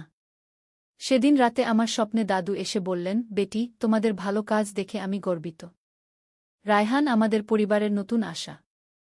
সে বড় হয়ে আরও ভালো কাজ করবে গু। আমি এখন 51 বছর বয়সী। আমার চুলে পাক ধরেছে। কিন্তু মনে হচ্ছে আমি আগের চেয়ে অনেক সুন্দর। কারণ আমার মন পবিত্র হয়েছে ভালো কাজের মাধ্যমে। রেজাউল বলে, নীলুফার, তুমি আগের চেয়ে অনেক বেশি সুন্দর লাগছ। তোমার মুখে এক ধরনের উজ্জ্বলতা গু। আমি জানি এই উজ্জ্বলতা আসে ভেতর থেকে। যখন মন পবিত্র থাকে তখন মুখেও সেই ছাপ পড়ে। আগামী মাসে তানিয়ার মেডিকেল পরীক্ষা। সে বলেছে পাশ করার পরেই আমাদের চিকিৎসা কেন্দ্রে কাজ শুরু করবে। আম্মা, আমি চাই আমাদের এলাকায় কোনো মানুষ যেন চিকিৎসার অভাবে মারা না যায়। সাকিব গত মাসে একটা আন্তর্জাতিক ম্যাচে সেঞ্চুরি করেছে। সে বলল, আম্মা, এই সেঞ্চুরির পুরস্কারের টাকা দিয়ে আমরা আরেকটা স্কুল বানাবো গো। রাফি আর সুমাইজা আরেকটা সন্তানের অপেক্ষায়। সুমাইজা বলে, আম্মা, আমার মনে হচ্ছে এবার মেয়ে হবে। সে রায়হানের সাথে আমাদের পরিবারের ঐতিহ্য এগিয়ে নিয়ে যাবে গু। আমার এই পরিবার এখন শুধু আমাদের নয়। এই পরিবার এই এলাকার প্রতিটি অসহায় মানুষের। যখনই কেউ বিপদে পড়ে তারা আমাদের কাছেই আসে। গত সপ্তাহে একটা বিধবা মহিলা এসেছিল। তার স্বামী মারা যাওয়ার পর তার কোনো উপার্জন নেই। আমরা তাকে আমাদের এতিমখানা রান্নার কাজ দিয়েছি। এখন সে আমাদের পরিবারের মতোই। আমাদের এই দাতব্য কাজের কথা শুনে দূর দূর থেকে মানুষ আসে। তারা বলে, আপা, আমরাও আপনাদের সাথে কাজ করতে চাই। এখন আমাদের একটা বড় টিম হয়েছে। 50 জন স্বেচ্ছাসেবক আমাদের সাথে কাজ করে। তারাও নিজেদের সামর্থ্য অনুযায়ী সাহায্য করে। প্রতি শুক্রবার আমরা সবাই মিলে একসাথে বৈঠক করি। পরের সপ্তাহের কাজের পরিকল্পনা করি। দেখি কোনো পরিবারের কি সাহায্যের প্রয়োজন। এই কাজ করতে গিয়ে আমি বুঝেছি যে সুখ আসলে ভাগ করে নিলে বাড়ে। যত বেশি মানুষের মুখে হাসি ফোটাতে পারি, তত বেশি নিজের মনেও আনন্দ আসে। রায়হান এখন আমাদের সাথে সব জায়গায় যায়। এতিমখানার বাচ্চারা তাকে দেখলে ভিড় করে আসে। সে তাদের সাথে খেলে, হাসে। মনে হয় সে বুঝতে পারে তার দায়িত্ব কী। কয়েকদিন আগে একটা টিভি চ্যানেল আমাদের নিয়ে রিপোর্ট করতে এসেছিল। তারা জানতে চায় আমরা এত টাকা পাই কোথায়। আমরা বলেছি যে আমাদের পারিবারিক সঞ্চয় থেকে এই কাজ করি। রিপোর্টার বলল, আপনাদের পরিবার সত্যিই অনুপ্রেরণার। এই এলাকার মানুষ আপনাদের দেবতুল্য মনে করে কি? আমি বললাম, আমরা দেবতা নই। আমরা শুধু বিশ্বাস করি যে মানুষের সেবা করাই জীবনের সবচেয়ে বড় ধর্ম। সেই রিপোর্ট প্রচারের পর আমাদের কাছে দেশের বিভিন্ন প্রান্ত থেকে ফোন আসতে শুরু করল। অনেকেই বলল তারা আমাদের মতো কাজ শুরু করতে চায়। রাফি বলল, মা, আমাদের এই ভালো কাজ এখন সারা দেশে ছড়িয়ে যাচ্ছে। দাদু স্বর্গ থেকে হয়তো দেখছেন। আমার মনে হয় দাদু সত্যিই দেখছেন। কারণ আমাদের যত কাজ বাড়ছে ততই নতুন নতুন পথ খুলে যাচ্ছে। গত মাসে সরকার আমাদের একটা সম্মাননা দিয়েছে।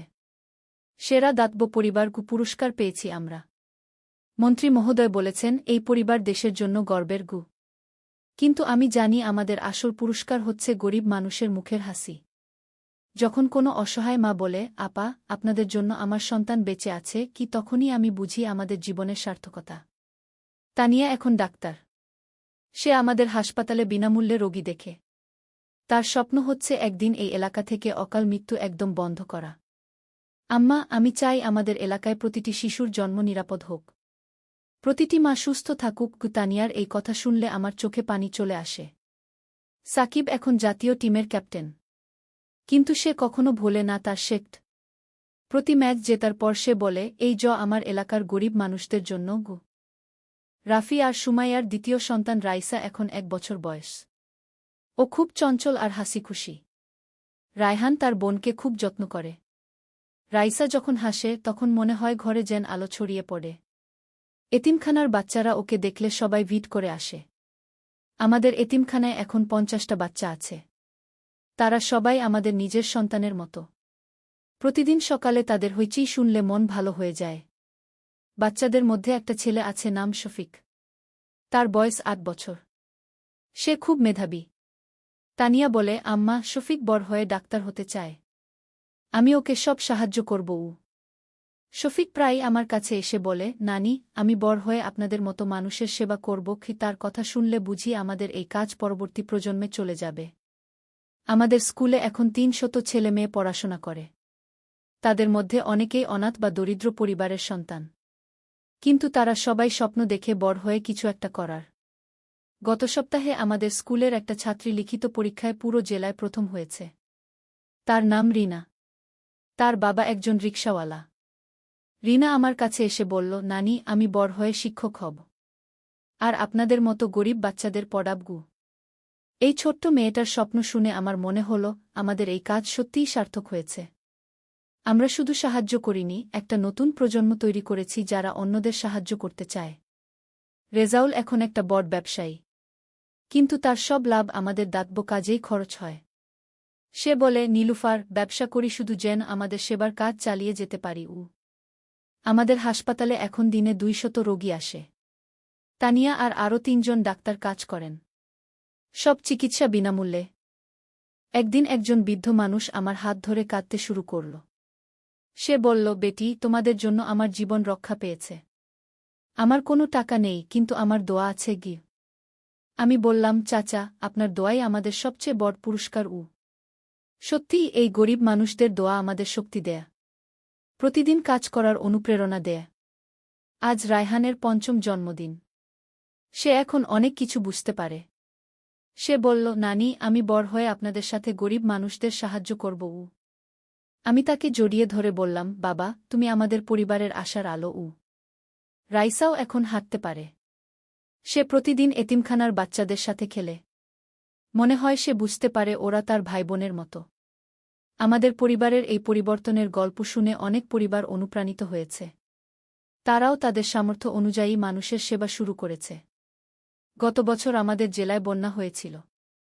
আমরা তখন দেখলাম আমাদের অনুপ্রাণিত পরিবারগুলো কেমন এগিয়ে এল। সবাই মিলে ত্রাণকাজ করেছি। সেই সময় আমি বুঝেছি যে ভালো কাজ সংক্রামক। একটা পরিবার ভালো কাজ শুরু করলে আশেপাশের সবাই অনুপ্রাণিত হয়। এখন আমাদের জেলায় ৫০টা পরিবার দাতব্য কাজ করে। আমরা সবাই মিলে একটা নেটওয়ার্ক তৈরি করেছি। একে অপরকে সাহায্য করি। আমার বয়স এখন ৫৫। রেজাউলের ৫৮। আমরা দুজনেই সুস্থ আছি। মনে হচ্ছে আমাদের এই ভালো কাজ আমাদের সুস্থ রেখেছে। তানিয়া এখন একজন বিখ্যাত ডাক্তার। কিন্তু সে কখনো আমাদের ছেড়ে অন্য কোথাও যায়নি। বলে, আম্মা, আমার জায়গা এখানেই, এই গরিব মানুষদের সাথেই। সাকিব এখন অধিনায়ক হিসেবে দেশকে অনেক জয় এনে দিয়েছে। কিন্তু তার সবচেয়ে বড় গর্ব হচ্ছে আমাদের এই সেবার কাজ।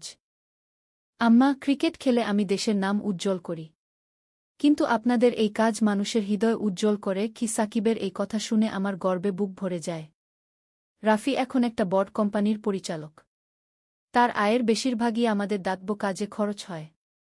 সুমাইয়াও একটা এনজিওর প্রধান হয়েছে। আমাদের পরিবারের সবাই এখন নিজ নিজ ক্ষেত্রে প্রতিষ্ঠিত।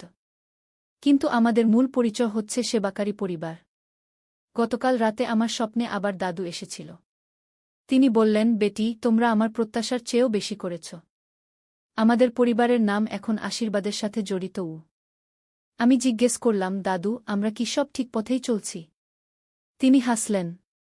হ্যাঁ বেটি, তোমাদের পথ এখন আলোকিত। এই পথেই চলতে থাকুক। আজ সকালে ঘুম থেকে উঠে আমার মনে হলো যেন নতুন একটা দিন শুরু হয়েছে। রায়হান আর রাইসার হাসি শুনে বুঝলাম জীবন কতটা সুন্দর। রান্নাঘরে দাঁড়িয়ে সবার জন্য নাশতা বানাতে বানাতে ভাবলাম, এই যে আমার রোজকার কাজ, এটাও তো এক ধরনের সেবা। পরিবারের সেবা। আর পরিবারের গণ্ডি এখন অনেক বড়। আমাদের পরিবারে এখন হাজার হাজার মানুষ আছে, যাদের সবাইকে আমরা ভালোবাসি আর যত্ন নিই। তানিয়া এসে বলল, আম্মা, আজ আমাদের হাসপাতালে একটা অপারেশন আছে। একটা বাচ্চার হার্টের অপারেশন। বাবা মায়ের কোনো টাকা নেই গি। আমি বললাম, বেটা, তুমি নিশ্চিন্তে অপারেশন করো। টাকার ব্যাপারে চিন্তা নেই গি। এই যে আমাদের সংসার, এখানে কারো টাকার অভাবে চিকিৎসা বন্ধ হয় না। কারো ক্ষুধার জ্বালায় ঘুম আসে না। এটাই তো স্বর্গ। সাকিব এসে বলল, আম্মা, আগামী মাসে আন্তর্জাতিক ম্যাচ আছে। জিতলে যে পুরস্কার পাব সেটা দিয়ে আরেকটা হাসপাতাল বানাবো গু। আমি হেসে বললাম, বাবা, তুমি জিতবেই। কারণ তোমার পেছনে হাজার হাজার মানুষের দোয়া আছে গি। রাফি অফিস থেকে ফিরে বলল, মা, আমার কোম্পানি একটা বড় প্রজেক্ট পেয়েছে। এর লাভ দিয়ে আমরা 10টা স্কুল বানাতে পারব। সুমাইজা বলল, আম্মা, আমাদের এনজিও এখন 5টা জেলায় কাজ করছে। সব জায়গায় আমাদের মতো পরিবার তৈরি হচ্ছে গি। আমি শুনছি আর ভাবছি, কত অদ্ভুত আমাদের জীবন। একসময় যেখানে অন্ধকার ছিল, আজ সেখানে আলোর বন্যা। রায়হান আমার কোলে এসে বসল। বলল, নানি, আমি স্কুলে একটা রচনা লিখেছি আমার পরিবার নামে গু। আমি বললাম, শোনা তো বাবা, কি লিখেছিস? রায়হান বলতে শুরু করল, আমার পরিবার শুধু আমাদের ঘরের মানুষ নয়। আমার পরিবারে অনেক অনেক মানুষ আছে, যাদের কোনো ঘর নেই, আমরা তাদের ঘর দিয়েছি। যাদের কোনো খাবার নেই, আমরা তাদের খাবার দিয়েছি। তার কথা শুনে আমার চোখে পানি এল। এত ছোট বাচ্চা, কিন্তু কত গভীর কথা বলছে। রাইসা এসে আমার অন্য কোলে বসল। সে এখনও খুব ছোট, কিন্তু তার চোখেও এক ধরনের উজ্জ্বলতা দেখি। মনে হয় আমাদের পরবর্তী প্রজন্ম আরও ভালো কাজ করবে। তারা যখন বড় হবে, তখন হয়তো পৃথিবীটা আরও সুন্দর হয়ে উঠবে। এতিমখানার বাচ্চারা আমাদের বাড়িতে এসেছে। তারা রায়হান আর রাইসার সাথে খেলছে। দেখে মনে হচ্ছে না কে আমাদের নিজের সন্তান আর কে পরের সন্তান। শফিক এসে আমাকে বলল, নানি, আমি এবার ক্লাসে 3য় হয়েছি। আমি আরও ভালো ফলাফল করার চেষ্টা করব। আমি তার মাথায় হাত বুলিয়ে বললাম, বাবা, তুমি ভালো ছাত্র হওয়ার পাশাপাশি ভালো মানুষও হবে। এটাই আমাদের সবচেয়ে বড় চাওয়া। সন্ধ্যায় আমরা সবাই মিলে বসে চা খাই। এই সময়টা আমাদের পারিবারিক আলোচনার সময়। প্রতিদিনের কাজকর্ম নিয়ে কথা হয়। রেজাউল বলল, নীলুফার, আমাদের এই জীবনটা কত সুন্দর। মনে হচ্ছে আমরা স্বর্গেই বাস করছি। আমি বললাম, হ্যাঁ, স্বর্গ কোনো দূরের জায়গা নয়। যেখানে সবাই ভালোবাসা আর সেবা নিয়ে বাস করে, সেটাই স্বর্গ। রাতে যখন সবাই ঘুমিয়ে পড়ল, আমি একা বারান্দায় দাঁড়িয়ে আকাশের দিকে তাকালাম। অনেক তারা জ্বলছে। মনে হলো যেন দাদু আমার দিকে তাকিয়ে হাসছেন। আমি মনে মনে বললাম, দাদু, আপনার দেখানো পথেই আমরা চলেছি। আপনার স্বপ্ন আমরা পূরণ করতে পেরেছি। হঠাৎ একটা শান্তির হাওয়া বইল। মনে হলো যেন দাদু বলছেন, বেটি, তুমি আমার গর্ব। তোমাদের এই কাজ বংশ পরম্পরায় চলতে থাকুক। এই মুহূর্তে আমি বুঝলাম, জীবনের সব রহস্য উন্মোচিত হয়েছে। প্রকৃত সুখ কোথায়, প্রকৃত শান্তি কি, সব প্রশ্নের উত্তর পেয়ে গেছি। যে জীবনটা একসময় অভিশাপ মনে হয়েছিল, সেই জীবনটাই আজ হাজার হাজার মানুষের জন্য আশীর্বাদ হয়ে উঠেছে। যে পরিবার ভাঙার উপক্রম হয়েছিল, সেই পরিবার আজ অনেক ভাঙা পরিবারকে জোড়া লাগাচ্ছে। আগামীকাল আবার নতুন দিন, নতুন স্বপ্ন, নতুন পরিকল্পনা। আরও কিছু অসহায় মানুষের মুখে হাসি ফোটানোর স্বপ্ন। আমি জানি আমাদের এই যাত্রা কখনো শেষ হবে না। এক প্রজন্ম থেকে আরেক প্রজন্মে চলে যাবে। রায়হান, রাইসা আর আমাদের এতিমখানার সব বাচ্চা বড় হয়ে এই কাজ এগিয়ে নিয়ে যাবে। এই যে আমার গল্প, এটা শুধু আমার একার নয়। এটা আমাদের পুরো পরিবারের গল্প। এটা সেই সব মানুষের গল্প যাদের জীবনে আমরা ছোট্ট একটু আলো জ্বালাতে পেরেছি। আর সবচেয়ে বড় কথা, এটা সেই দাদুর গল্প, যিনি মৃত্যুর পরেও আমাদের পথ দেখিয়েছেন। যিনি আমাদের শিখিয়েছেন যে অভিশাপকেও আশীর্বাদে পরিণত করা যায়। জীবনের এই পর্যায়ে এসে আমার মনে হয়, আমি সত্যিকারের একজন সফল মানুষ। কারণ সফলতা শুধু টাকা পয়সা দিয়ে মাপা হয় না। সফলতা মাপা হয় কত মানুষের জীবনে আলো জ্বালাতে পারলেন সেটা দিয়ে। আমার ইচ্ছা, যারা এই গল্প শুনবেন তারাও অনুপ্রাণিত হবেন। নিজ নিজ সামর্থ্য অনুযায়ী মানুষের সেবা করবেন। কারণ দেওয়ার মধ্যেই রয়েছে পাওয়ার আনন্দ। আর যদি কোনো পরিবারে এমন সমস্যা থাকে যেটা সমাধান হতে চায় না, তাহলে ধৈর্য রাখবেন। হাল ছাড়বেন না। কারণ আল্লাহ এমন কোনো সমস্যা দেন না যার সমাধান নেই।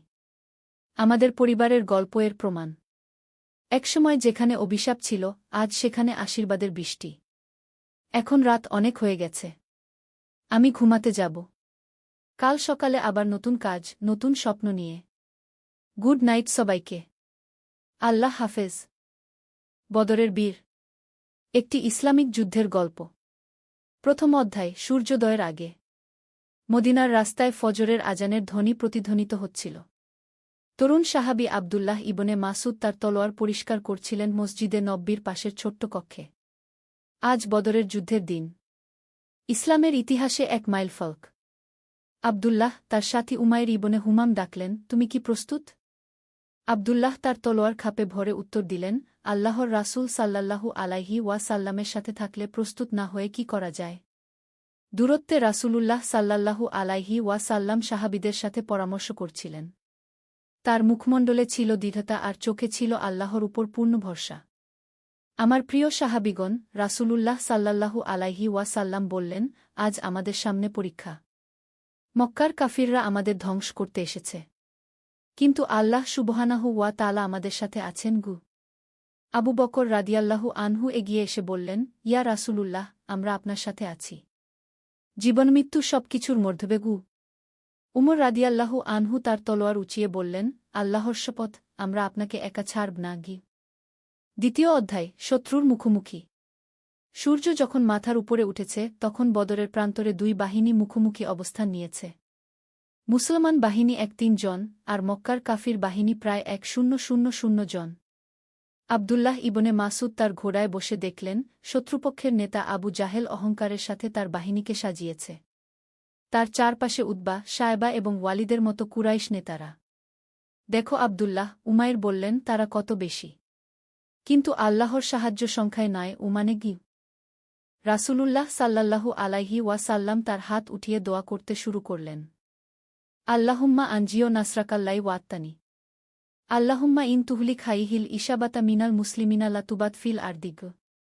হে আল্লাহ, আপনি যে সাহায্যের ওয়াদা দিয়েছেন তা পাঠান। হে আল্লাহ, এই মুসলমান দলটি যদি ধ্বংস হয়ে যায় তাহলে পৃথিবীতে আর আপনার ইবাদত হবে না। হঠাৎ শত্রুপক্ষ থেকে ৩ জন যোদ্ধা এগিয়ে এল দ্বন্দ্বযুদ্ধের জন্য। উতবা, শায়বা এবং ওয়ালিদ। মুসলমান পক্ষ থেকে হামজা রাদিয়াল্লাহু আনহু, আলী রাদিয়াল্লাহু আনহু এবং উবাইদা ইবনুল হারিস রাদিয়াল্লাহু আনহু এগিয়ে গেলেন। তৃতীয় অধ্যায়। বিসমিল্লাহ। বিসমিল্লাহি ওয়াল হামদুলিল্লাহ। হামজা রাদিয়াল্লাহু আনহু তার তলোয়ার কাঁধে নিয়ে বললেন। দ্বন্দ্বযুদ্ধ শুরু হল। আলী রাদিয়াল্লাহু আনহু ওয়ালিদকে পরাজিত করলেন। হামজা রাদিয়াল্লাহু আনহু উতবাকে হত্যা করলেন। উবাইদা রাদিয়াল্লাহু আনহু আহত হলেন কিন্তু শায়বাকেও পরাস্ত করলেন। এই জয় দেখে মুসলমান বাহিনীতে উৎসাহের জোয়ার বয়ে গেল। আল্লাহু আকবর! চারদিকে তকবীরের ধ্বনি উঠল। আব্দুল্লাহ ইবনে মাসুদ অনুভব করলেন তার হৃদয়ে আল্লাহর নূর প্রবেশ করেছে। ভয় চলে গেছে, এসেছে অদম্য সাহস। রাসূলুল্লাহ সাল্লাল্লাহু আলাইহি ওয়াসাল্লাম তার সাহাবীদের দিকে তাকিয়ে বললেন, আজ আল্লাহ তার দ্বীনের সাহায্য করবেন। তোমরা ধৈর্য ধরো এবং তাকওয়া অবলম্বন করো। চতুর্থ অধ্যায়। ঝড়ের পূর্বে প্রশান্তি। যুদ্ধ শুরু হওয়ার ঠিক আগে আব্দুল্লাহ তার সাথী উমাইরকে বললেন, ভাই, তুমি কি ভয় পাচ্ছ? উমাইর হাসলেন, ভয়? আজ তো আমরা জান্নাতের পথে যাত্রা করছি। রাসূলুল্লাহ সাল্লাল্লাহু আলাইহি ওয়াসাল্লাম বলেছেন, বদরের যোদ্ধারা জান্নাতে যাবেন গু। তুমি ঠিক বলেছ, আব্দুল্লাহ বললেন, কিন্তু আমার মার কথা মনে পড়ছে। তিনি আমাকে বলেছিলেন, বেটা, আল্লাহর পথে সব সময় সততার সাথে লড়াই করিও। হঠাৎ আকাশে মেঘের ডাকাডাকি শুরু হল। হালকা বৃষ্টি শুরু হয়েছে। রাসূলুল্লাহ সাল্লাল্লাহু আলাইহি ওয়াসাল্লাম বললেন, এটি আল্লাহর রহমতের নিদর্শন। তিনি আমাদের উপর শান্তি নায়েল করেছেন গু। বৃষ্টির ফোঁটায় ধুয়ে গেল সবার মুখের ক্লান্তি। নতুন উদ্যমে ভরে উঠল মুসলমান বাহিনী। পঞ্চম অধ্যায়। লা ইলাহা ইল্লাল্লাহ। আল্লাহ ছাড়া কোনো ইলাহ নেই, মুহাম্মদ সাল্লাল্লাহু আলাইহি ওয়াসাল্লাম আল্লাহর রাসূল। এই কালিমার ধ্বনিতে মুখরিত হয়ে উঠল বদরের ময়দান। যুদ্ধ শুরু হয়ে গেছে। আব্দুল্লাহ দেখলেন মুসলমান যোদ্ধারা অসাধারণ সাহসের সাথে লড়াই করছেন। তাদের মুখে আল্লাহর জিকর, হাতে তলোয়ার। হঠাৎ তিনি দেখলেন আবু জাহেল একা পড়ে গেছে। এই শয়তান ইসলামের সবচেয়ে বড় শত্রু। উমাইর, তিনি চিৎকার করে বললেন, আবু জাহেল ওদিকে। দুজনে মিলে আবু জাহেলের দিকে এগিয়ে গেলেন। কিন্তু ইতিমধ্যে মুয়াজ ইবনে আফরা এবং মুয়াজ ইবনে আমর আবু জাহেলকে আক্রমণ করেছেন। আবু জাহেল মাটিতে পড়ে গেল। আব্দুল্লাহ তার কাছে গিয়ে বললেন, হে আল্লাহর শত্রু, আজ তোর পরিণতি দেখু। আবু জাহেল মৃত্যুর সময়ও অহংকার দেখাতে চেষ্টা করল। কিন্তু তার চোখে ছিল ভয় আর অনুশোচনা। ষষ্ঠ অধ্যায়। ফেরেশতাদের আগমন। যুদ্ধ যখন তুঙ্গে, হঠাৎ আব্দুল্লাহ অনুভব করলেন চারপাশে কিছু অদ্ভুত ঘটনা ঘটছে। শত্রুরা ভয় পেয়ে যাচ্ছে কোনো অজানা কারণে। উমাইর তার কাছে এসে বললেন, আব্দুল্লাহ, তুমি কি দেখতে পাচ্ছ? মনে হচ্ছে আমাদের সাথে আরও কেউ লড়াই করছে গি। রাসূলুল্লাহ সাল্লাল্লাহু আলাইহি ওয়াসাল্লাম পরে তাদের বলেছিলেন, আল্লাহ তাআলা সেদিন হাজার ফেরেশতা পাঠিয়েছিলেন মুসলমানদের সাহায্যের জন্য। আব্দুল্লাহ বুঝতে পারলেন আজকের এই জয় শুধু তাদের সাহসের ফল নয়, আল্লাহর বিশেষ রহমতের ফল। সুবহানাল্লাহ! তিনি মনে মনে বললেন, আল্লাহ কত মহান গু। সপ্তম অধ্যায়। জয়ের সুবহে সাদিক। সূর্য যখন পশ্চিমে হেলে পড়ছে তখন বদরের যুদ্ধ শেষ হয়ে গেছে। মুসলমানদের বিজয় হয়েছে।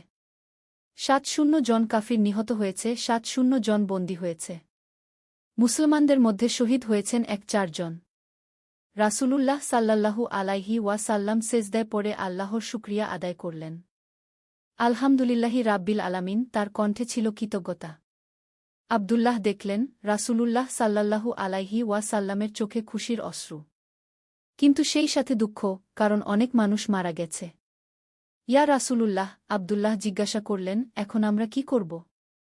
এখন আমরা আল্লাহর শুকরিয়া আদায় করব, রাসূল সাল্লাল্লাহু আলাইহি ওয়াসাল্লাম উত্তর দিলেন। এবং বন্দীদের সাথে ভালো ব্যবহার করব। ইসলাম শত্রুর সাথেও ন্যায়বিচার করতে শেখায় গু।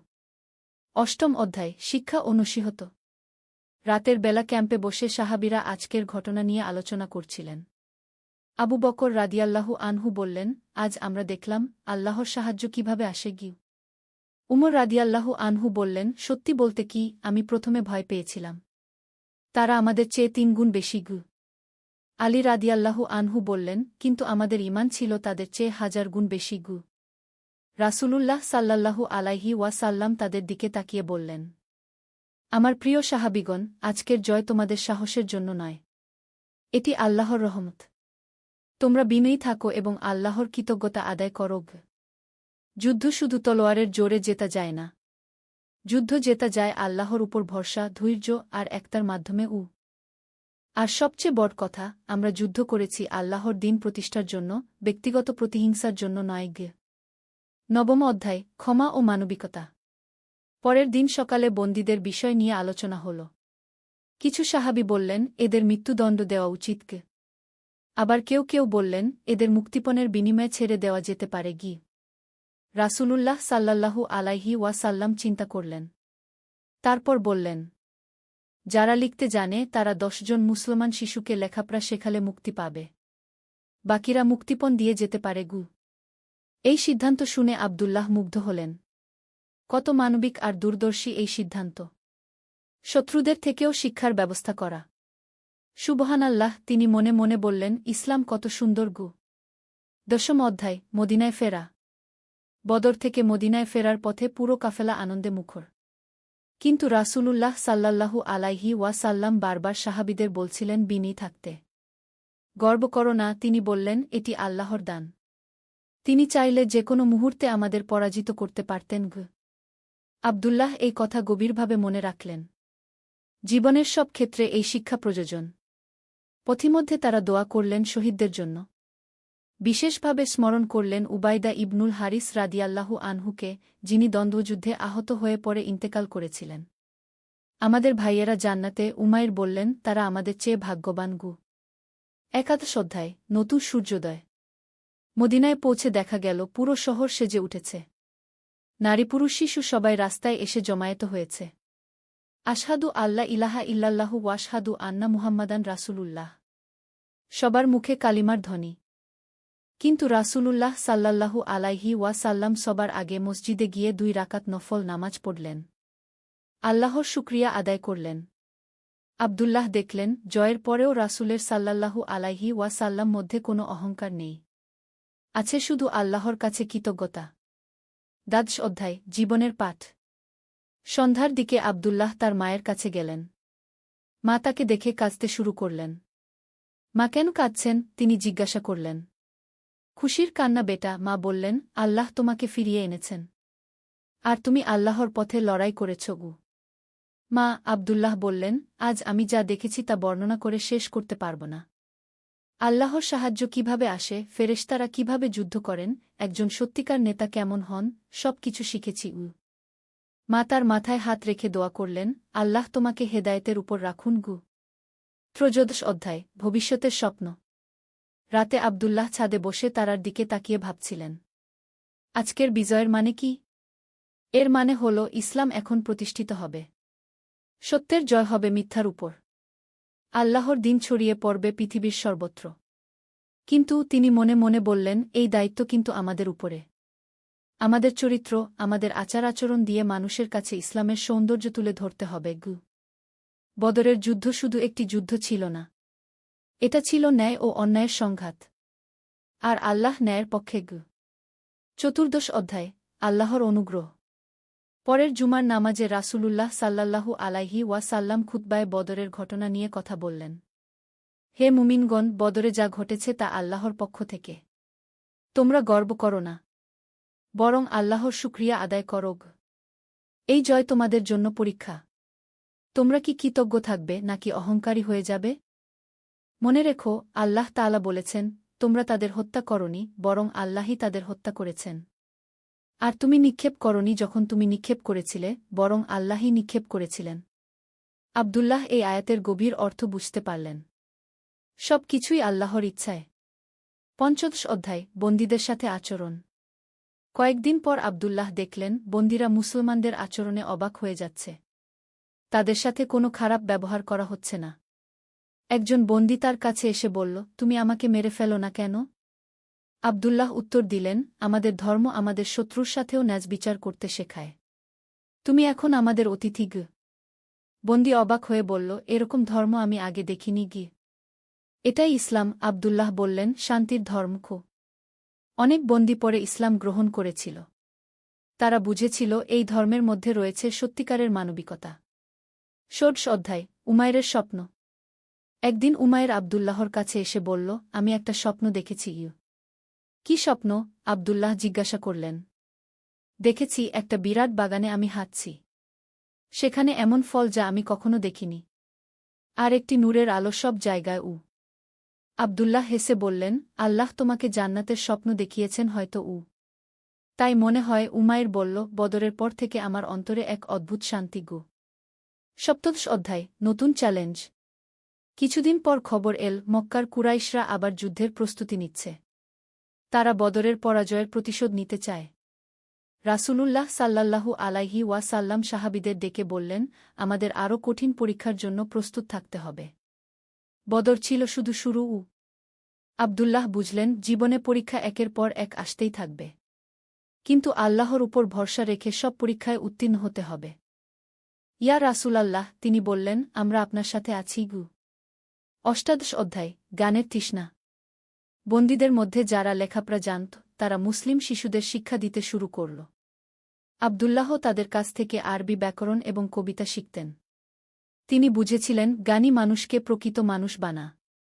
আল্লাহর রাসূল সাল্লাল্লাহু আলাইহি ওয়াসাল্লাম ঠিকই বলেছেন। তিনি মনে মনে ভাবলেন, জ্ঞান অর্জন করো, সেটা চীন দেশে গেলেও গু। শত্রুদের কাছ থেকেও শেখার আছে। এই শিক্ষা তার জীবনে নতুন দিগন্ত উন্মোচন করল। ১৯ অধ্যায়, আখিরাতের প্রস্তুতি। বদরের পর আব্দুল্লাহর জীবনে এক বিরাট পরিবর্তন এসেছে। তিনি বুঝেছেন, জীবন খুবই ক্ষণস্থায়ী। প্রতিদিন তাহাজ্জুদ নামাজ পড়তেন। কুরআন তেলাওয়াত করতেন। দানখরাত বেড়ে গিয়েছিল। উমাইর একদিন তিনি বললেন, বদরে যারা শহীদ হয়েছেন তারা আমাদের চেয়ে ভাগ্যবান গু। কেন? উমাইর জিজ্ঞাসা করল। তারা সরাসরি জান্নাতে চলে গেছেন। আমাদের এখনও পরীক্ষা বাকি। ২০ অধ্যায়, পরিবারের গুরুত্ব। একদিন আব্দুল্লাহর মা অসুস্থ হয়ে পড়লেন। তিনি সব কাজ ছেড়ে দিয়ে মায়ের সেবায় মনোযোগ দিলেন। বেটা, মা বললেন, তুমি আমার জন্য এত কিছু করছো কেন? তোমার তো গুরুত্বপূর্ণ কাজ আছে গি। মা, আব্দুল্লাহ বললেন, রাসূলুল্লাহ সাল্লাল্লাহু আলাইহি ওয়াসাল্লাম বলেছেন, জান্নাত মায়ের পায়ের নিচে, আপনার সেবার চেয়ে বড় কোনো ইবাদত নেই গু। মা কেঁদে ফেললেন। আল্লাহ তোমাকে ভালো রাখুন গু। ২১তম অধ্যায়, সমাজসেবা। বদরের জয়ের পর মদিনায় অনেক নতুন মানুষ ইসলাম গ্রহণ করতে লাগল। তাদের থাকা খাওয়ার ব্যবস্থা করা দরকার।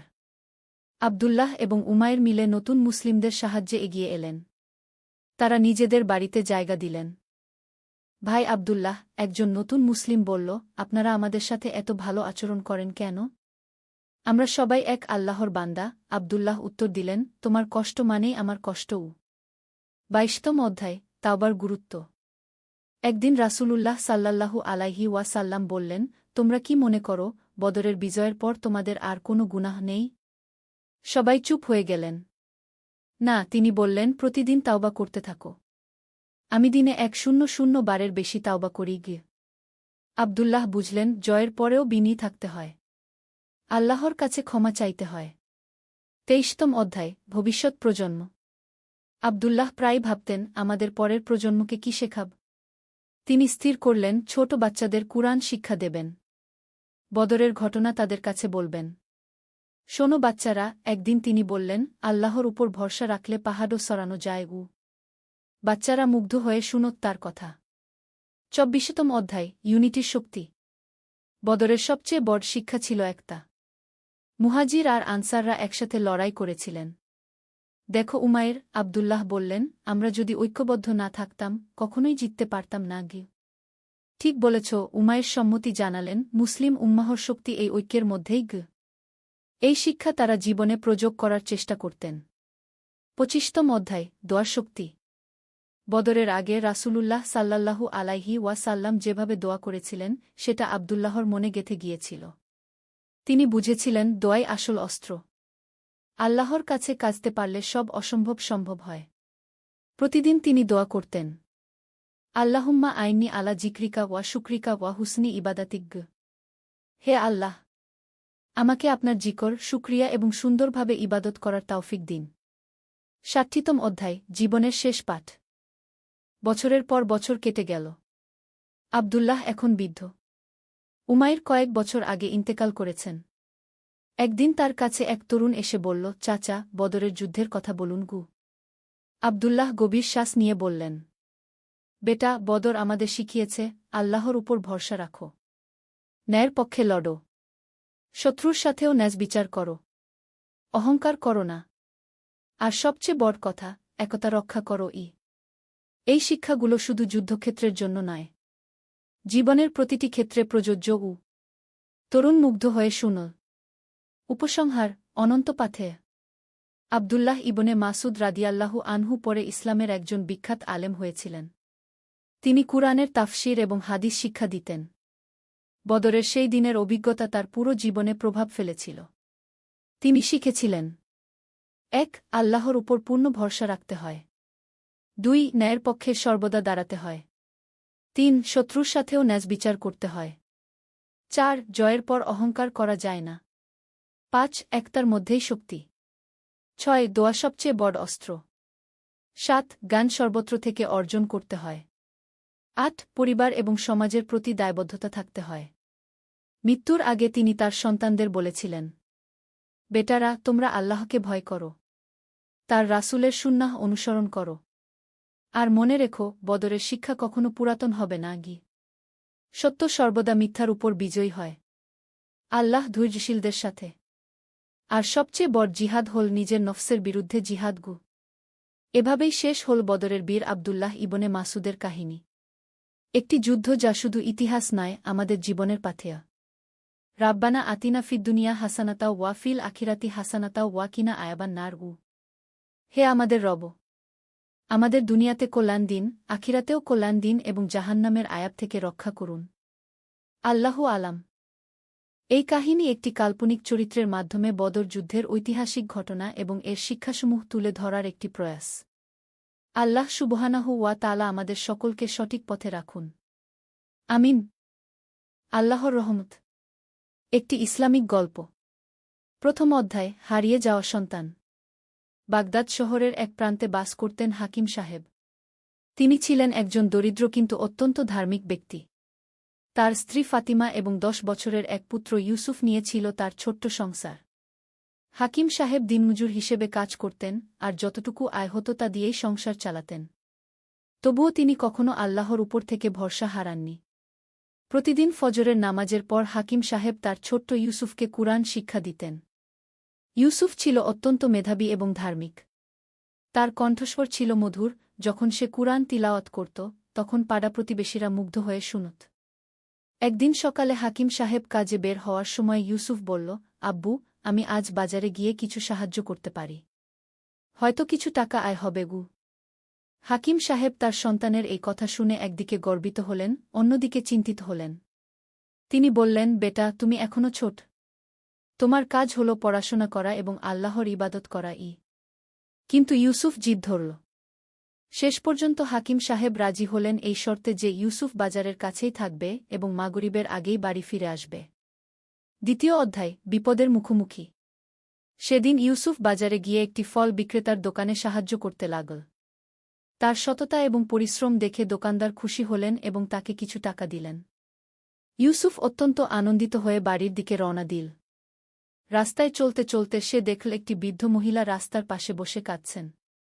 ইউসুফ তার কাছে গিয়ে জিজ্ঞেস করল, দাদি, আপনার কি হয়েছে? কেন কাঁদছেন? বৃদ্ধা বললেন, বাবা, আমার কোনো খাবার নেই। 3 দিন ধরে না খেয়ে আছি। আল্লাহ জানেন আমি কি করব। ইউসুফের মন দয়ায় ভরে গেল। সে তার সারাদিনের উপার্জনের টাকা দিয়ে বৃদ্ধার জন্য খাবার কিনে দিল। বৃদ্ধা দোয়া করে বললেন, আল্লাহ তোমার মঙ্গল করুন, বাবাগু। এরপর ইউসুফ বাড়ির দিকে রওনা দিল। কিন্তু হঠাৎ করে পথ হারিয়ে ফেল। সে যত চেষ্টা করছিল ততই গভীর গলিতে ঢুকে পড়ছিল। অন্ধকার নেমে আসছিল আর সে আরও ভয় পেতে লাগল। তখন সে আল্লাহর কাছে দোয়া করতে লাগল, ইয়া আল্লাহ, আপনি আমাকে সাহায্য করুন। আমার মা বাবা চিন্তায় পড়বেন। তৃতীয় অধ্যায়, রহস্যময় সাহায্যকারী। ইউসুফ যখন একটি গলির মোড়ে দাঁড়িয়ে কাঁদছিল, তখন একজন সাদা পোশাক পরা ব্যক্তি তার কাছে এলেন। তার চেহারায় ছিল নুরানি আলো। তিনি বললেন, বাবা, কি ব্যাপার? কেন কাঁদছ? ইউসুফ তার সব কথা বলল। লোকটি মৃদু হেসে বললেন, চিন্তা করো না। আল্লাহ তাদের সাহায্য করেন যারা অন্যদের সাহায্য করে। তুমি আজ যা করেছ আল্লাহ তা দেখেছেন গু। তিনি ইউসুফকে সঠিক পথ দেখিয়ে দিলেন। ইউসুফ যখন ধন্যবাদ দিতে পেছনে ফিরল, তখন সেই ব্যক্তি আর কোথাও নেই। চতুর্থ অধ্যায়, পরিবারের কাছে ফিরে আসা। ইউসুফ যখন বাড়ি পৌঁছাল, তখন তার বাবা মা অত্যন্ত চিন্তায় ছিলেন। তারা পুরো পাড়ায় খোঁজ করেছিলেন। ইউসুফকে দেখে তারা কেঁদে ফেললেন। হাকিম সাহেব বললেন, বেটা, তুমি কোথায় ছিলে? আমরা কত চিন্তা করেছি। ইউসুফ সব ঘটনা খুলে বলল। যখন সে বৃদ্ধাকে সাহায্য করার কথা বলল, তখন হাকিম সাহেব ও ফাতিমা গর্বে ভরে গেলেন। হাকিম সাহেব বললেন, বেটা, তুমি সঠিক কাজই করেছ। আল্লাহ তোমাকে নিরাপদে ঘরে ফিরিয়ে এনেছেন গু। পঞ্চম অধ্যায়, আশীর্বাদ বর্ষণ। পরের দিন সকালে হাকিম সাহেব কাজে যাওয়ার জন্য প্রস্তুত হচ্ছিলেন। হঠাৎ দরজায় কেউ কড়া নাড়ল। দরজা খুলে দেখেন একজন ভদ্রলোক দাঁড়িয়ে। ভদ্রলোক বললেন, আপনি কি হাকিম সাহেব? আপনার ছেলে ইউসুফ? হাকিম সাহেব ভয়ে বললেন, জি হ্যাঁ। কোনো সমস্যা? ভদ্রলোক হেসে বললেন, না, বরং ভালো খবর। গতকাল আপনার ছেলে আমার মাকে সাহায্য করেছে। আমি একজন ব্যবসায়ী। আমি চাই আপনি আমার কোম্পানিতে কাজ করুন। ভালো বেতনে ঘি। হাকিম সাহেব অবাক হয়ে বললেন, কিন্তু আমার তো কোনো যোগ্যতা নেই গি। ভদ্রলোক বললেন, যে ছেলে এত ছোট বয়সে এত দয়ালু, তার বাবা নিশ্চয়ই সৎ মানুষ। আমার সততার মানুষ দরকার, যোগ্যতার নয়। ষষ্ঠ অধ্যায়, নতুন জীবনের সূচনা। হাকিম সাহেব নতুন চাকরি শুরু করলেন। তার সততা এবং পরিশ্রমের কারণে খুব শীঘ্রই তিনি সবার প্রিয় হয়ে উঠলেন। তার আর্থিক অবস্থার উন্নতি হতে লাগল। কিছুদিন পর ইউসুফের জন্য একটি ভালো মাদ্রাসায় ভর্তির ব্যবস্থা হল। সেখানে সে কুরআন এবং হাদিসের পাশাপাশি আধুনিক শিক্ষাও নিতে লাগল। 1 বছর পর ইউসুফ একটি কুরআন তিলাওয়াত প্রতিযোগিতায় প্রথম হল। পুরস্কার হিসেবে পেল একটি বৃত্তি এবং ভালো পরিমাণ টাকা। সপ্তম অধ্যায়, সেই বৃদ্ধার সাথে পুনর্মিলন। একদিন ইউসুফ তার বাবার সাথে বাজারে গেছে। হঠাৎ সে দেখল সেই বৃদ্ধা আবার রাস্তার পাশে বসে আছেন। কিন্তু এবার তিনি কাঁদছেন না, বরং মুখে হাসি। ইউসুফ তার কাছে গিয়ে বলল, দাদি, আপনি কেমন আছেন? বৃদ্ধা ইউসুফকে চিনে ফেল। তিনি বললেন, আরে, তুমি তো সেই ছেলে যে আমাকে সাহায্য করেছিল। আল্লাহর রহমতে এখন আমার অবস্থা ভালো। আমার ছেলে আমাকে খুঁজে পেয়েছে এবং এখন সে আমার দেখাশোনা করে গি। ইউসুফ খুশি হয়ে বলল, আলহামদুলিল্লাহ। আল্লাহ সবার মঙ্গল করুন গো। বৃদ্ধা বললেন, বাবা, তুমি যেদিন আমাকে সাহায্য করেছিলে, সেদিন আমি আল্লাহর কাছে তোমার জন্য বিশেষ দোয়া করেছিলাম। দেখো, আল্লাহ কত তাড়াতাড়ি তা কবুল করেছেন। অষ্টম অধ্যায়, শিক্ষা ও উপলব্ধি। সেদিন রাতে খাবার টেবিলে বসে হাকিম সাহেব তার পরিবারকে বললেন, আল্লাহর রহমত কত অদ্ভুত। আমরা যখন অন্যদের সাহায্য করি, আল্লাহ আমাদেরও সাহায্য করেন গু। ফাতিমা বললেন, সত্যি বলেছেন। ইউসুফের সেই একটি ভালো কাজের ফলে আমাদের পুরো জীবনই বদলে গেছে গি। ইউসুফ বলল, আব্বু, ওই যে লোকটি আমাকে পথ দেখিয়ে দিয়েছিলেন, তিনি কে ছিলেন? হাকিম সাহেব গভীর চিন্তায় বললেন, বেটা, হয়তো তিনি ছিলেন আল্লাহর পাঠানো কোনো ফেরেশতা। আল্লাহ যখন কারো সাহায্য করতে চান, তখন অনেক উপায়েই তা করতে পারেন গু। নবম অধ্যায়, দানের সংস্কৃতি। এরপর থেকে হাকিম সাহেবের পরিবার নিয়মিত দান খরাত করতে লাগল। প্রতি সপ্তাহে তারা গরিব দুঃখীদের মধ্যে খাবার বিতরণ করতেন। ইউসুফ তার বন্ধুদের সাথে মিলে একটি দাতব্য সংস্থা গড়ল। তারা এতিম ছেলেমেয়েদের জন্য বইখাতা এবং গরিব পরিবারের জন্য খাবার সংগ্রহ করত। হাকিম সাহেবের নতুন কর্মক্ষেত্রেও তিনি দানের এই সংস্কৃতি ছড়িয়ে দিলেন। অফিসের সবাই মিলে একটি তহবিল গড়লেন যা থেকে অসহায় মানুষদের সাহায্য করা হতো। দশম অধ্যায়, ইউসুফের বড় হওয়া। 5 বছর পার হয়ে গেল। ইউসুফ এখন 15 বছরের যুবক। সে তার পড়াশোনায় অত্যন্ত ভালো ফলাফল করেছে। কিন্তু সবচেয়ে বড় কথা হল, সে একজন আদর্শ মুসলিম হিসেবে গড়ে উঠেছে। ইউসুফ এখন নিজেই অন্যদের কুরআন শেখায়। তার মধুর কণ্ঠে কুরআন তিলাওয়াত শুনে মানুষজন মুগ্ধ হয়।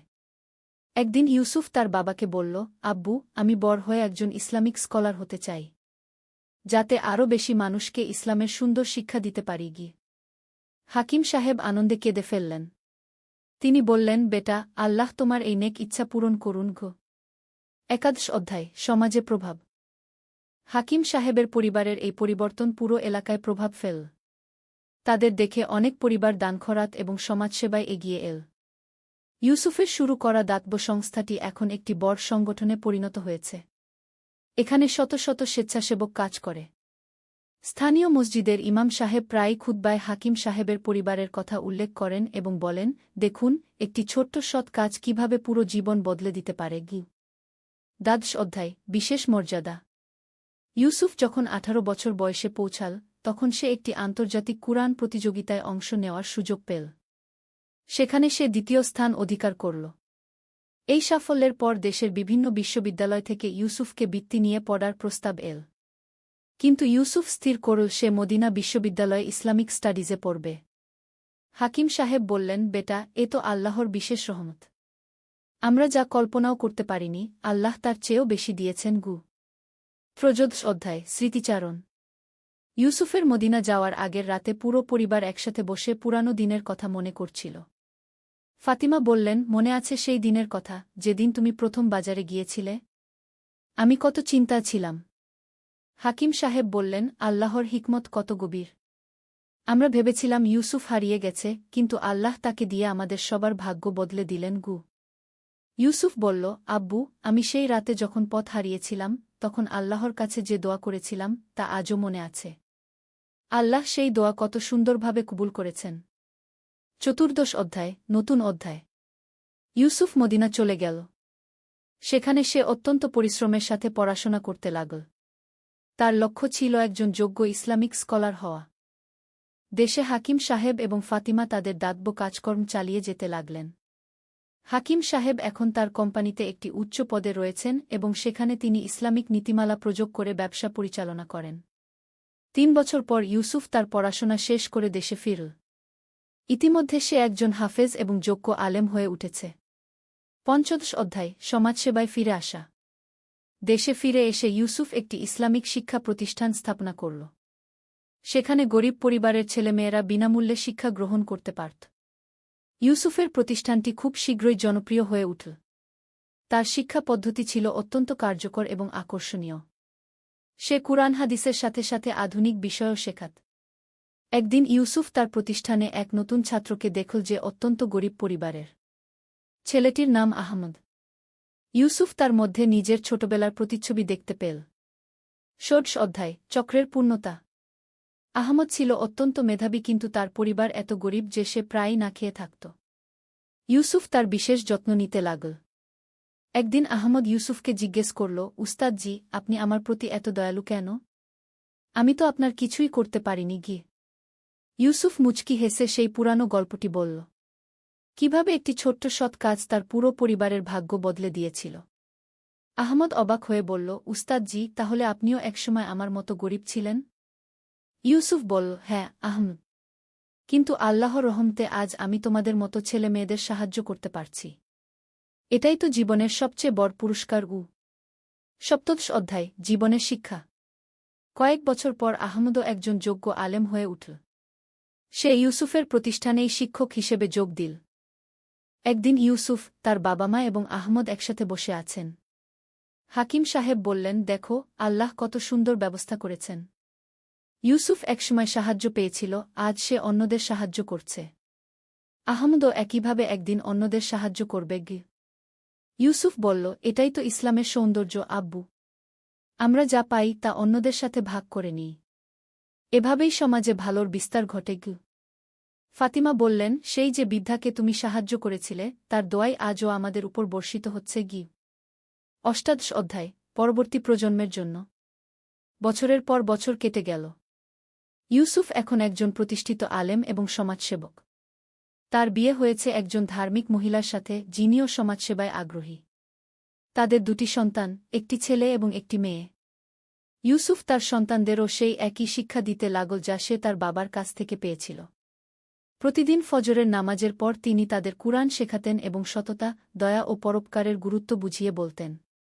একদিন তার ছোট্ট ছেলে জাফর জিজ্ঞেস করল, আব্বু, কেন আমাদের সবসময় অন্যদের সাহায্য করতে হবে? ইউসুফ তার কোলে নিয়ে বলল, বেটা, আল্লাহ আমাদের যা কিছু দিয়েছেন তা পরীক্ষা স্বরূপ। আমরা যদি তা অন্যদের সাথে ভাগ করি তাহলে আল্লাহ আমাদের আরও বেশি দেবেন। 49 অধ্যায়, সেই বৃদ্ধার শেষ সাক্ষাৎ। একদিন ইউসুফ তার বাবার সাথে হাসপাতালে গিয়েছিল কিছু গরিব রোগীর সেবার জন্য। সেখানে তারা দেখল একজন অত্যন্ত বৃদ্ধ মহিলা শয্যাশায়ী অবস্থায় আছেন। ইউসুফ তাকে ভালো করে দেখে চিনতে পারল, এই সেই বৃদ্ধা যাকে সে ছোটবেলায় সাহায্য করেছিল। কিন্তু এখন তিনি অত্যন্ত অসুস্থ এবং মৃত্যুশয্যায়। ইউসুফ তার কাছে গিয়ে আস্তে করে বলল, দাদি, আমাকে চিনতে পারছেন? বৃদ্ধা ক্ষীণ কণ্ঠে বললেন, তুমি কি সেই ছোট্ট ছেলে যে আমাকে খাবার কিনে দিয়েছিল? ইউসুফ কেঁদে ফেল, জি হ্যাঁ দাদি গো। বৃদ্ধা বললেন, আল্লাহর শকর। আমি আল্লাহর কাছে দোয়া করেছিলাম যেন তোমাকে আরেকবার দেখতে পাই। তুমি এখন বড় আলেম হয়েছ শুনেছি। 20 অধ্যায়, শেষ দোয়া। বৃদ্ধা ইউসুফের হাত ধরে বললেন, বাবা, আমার আর বেশি সময় নেই। কিন্তু আমি খুশি যে তোমাকে দেখতে পেলাম। তুমি যে আমাকে সাহায্য করেছিলে সেই দিন থেকে আমি প্রতিদিন তোমার জন্য দোয়া করেছি। তিনি আরও বললেন, আল্লাহর কাছে আমার শেষ দোয়া হল, তিনি যেন তোমাকে এবং তোমার পরিবারকে সবসময় খুশিতে রাখেন। যেন তোমার সন্তানরাও তোমার মতো সৎ এবং দয়ালু হয়। কয়েকদিন পর সেই বৃদ্ধা ইন্তেকাল করলেন। ইউসুফ এবং তার পরিবার তার জানাজায় অংশগ্রহণ করল এবং তার জন্য দোয়া করল। 21 অধ্যায়, হাকিম সাহেবের উপদেশ। সেই রাতে হাকিম সাহেব, যিনি এখন অনেক বৃদ্ধ, ইউসুফকে ডেকে বললেন, বেটা, আজ যা ঘটল তা থেকে আমরা কি শিক্ষা নিতে পারি? ইউসুফ বলল, আব্বু, আমি বুঝেছি যে আমাদের করা প্রতিটি ভালো কাজের প্রভাব কত দূরপ্রসারী হতে পারে। সেই বৃদ্ধার দোয়া আজও আমাদের উপর কার্যকর। হাকিম সাহেব বললেন, ঠিক বলেছ। এবং মনে রেখো, আল্লাহ আমাদের কাছ থেকে বড় কিছু আশা করেন না। একটি ছোট্ট সৎ কাজও তার কাছে অনেক মূল্যবান। 20 অধ্যায়, ঐতিহ্যের ধারাবাহিকতা। বছরগুলো অতিবাহিত হতে লাগল। হাকিম সাহেব একদিন অসুস্থ হয়ে পড়লেন। তার শেষ দিনগুলোতে তিনি ইউসুফকে বললেন, বেটা, আল্লাহ আমাদের যে নিয়ামত দিয়েছেন তা কখনো ভুলে যেও না। এই দানখরাত এবং সমাজসেবার ধারা যেন আমাদের পরিবারে চালু থাকে। ইউসুফ বলল, আব্বু, চিন্তা করবেন না। আমি আমার সন্তানদেরও একই শিক্ষা দেব। হাকিম সাহেব তার শেষ নিঃশ্বাসের আগে বললেন, আলহামদুলিল্লাহ। আল্লাহ আমাদের কত কিছু দিয়েছেন। সেই ছোট্ট একটি সৎ কাজের বিনিময়ে। 23 অধ্যায়, নতুন প্রজন্মের শপথ। হাকিম সাহেবের ইন্তেকালের পর ইউসুফ তার মিশন আরও জোরদার করল। তার ছেলে জাফর এবং মেয়ে আয়েশা এখন বড় হয়েছে এবং তারাও পিতার পদাঙ্ক অনুসরণ করছে। জাফর মেডিকেল কলেজে পড়ছে যাতে গরিব মানুষদের চিকিৎসা সেবা দিতে পারে। আয়েশা শিক্ষকতায় এসেছে এবং দরিদ্র মেয়েদের শিক্ষিত করে তুলছে। একদিন ইউসুফ তার 2 সন্তানকে নিয়ে সেই জায়গায় গেল যেখানে সে প্রথম সেই বৃদ্ধাকে দেখেছিল। সেখানে এখন একটি ছোট পার্ক তৈরি হয়েছে। ইউসুফ বলল, এই জায়গা থেকেই আমাদের পরিবারের নতুন অধ্যায় শুরু হয়েছিল। মনে রেখো, কোনো ভালো কাজই ছোট নয়।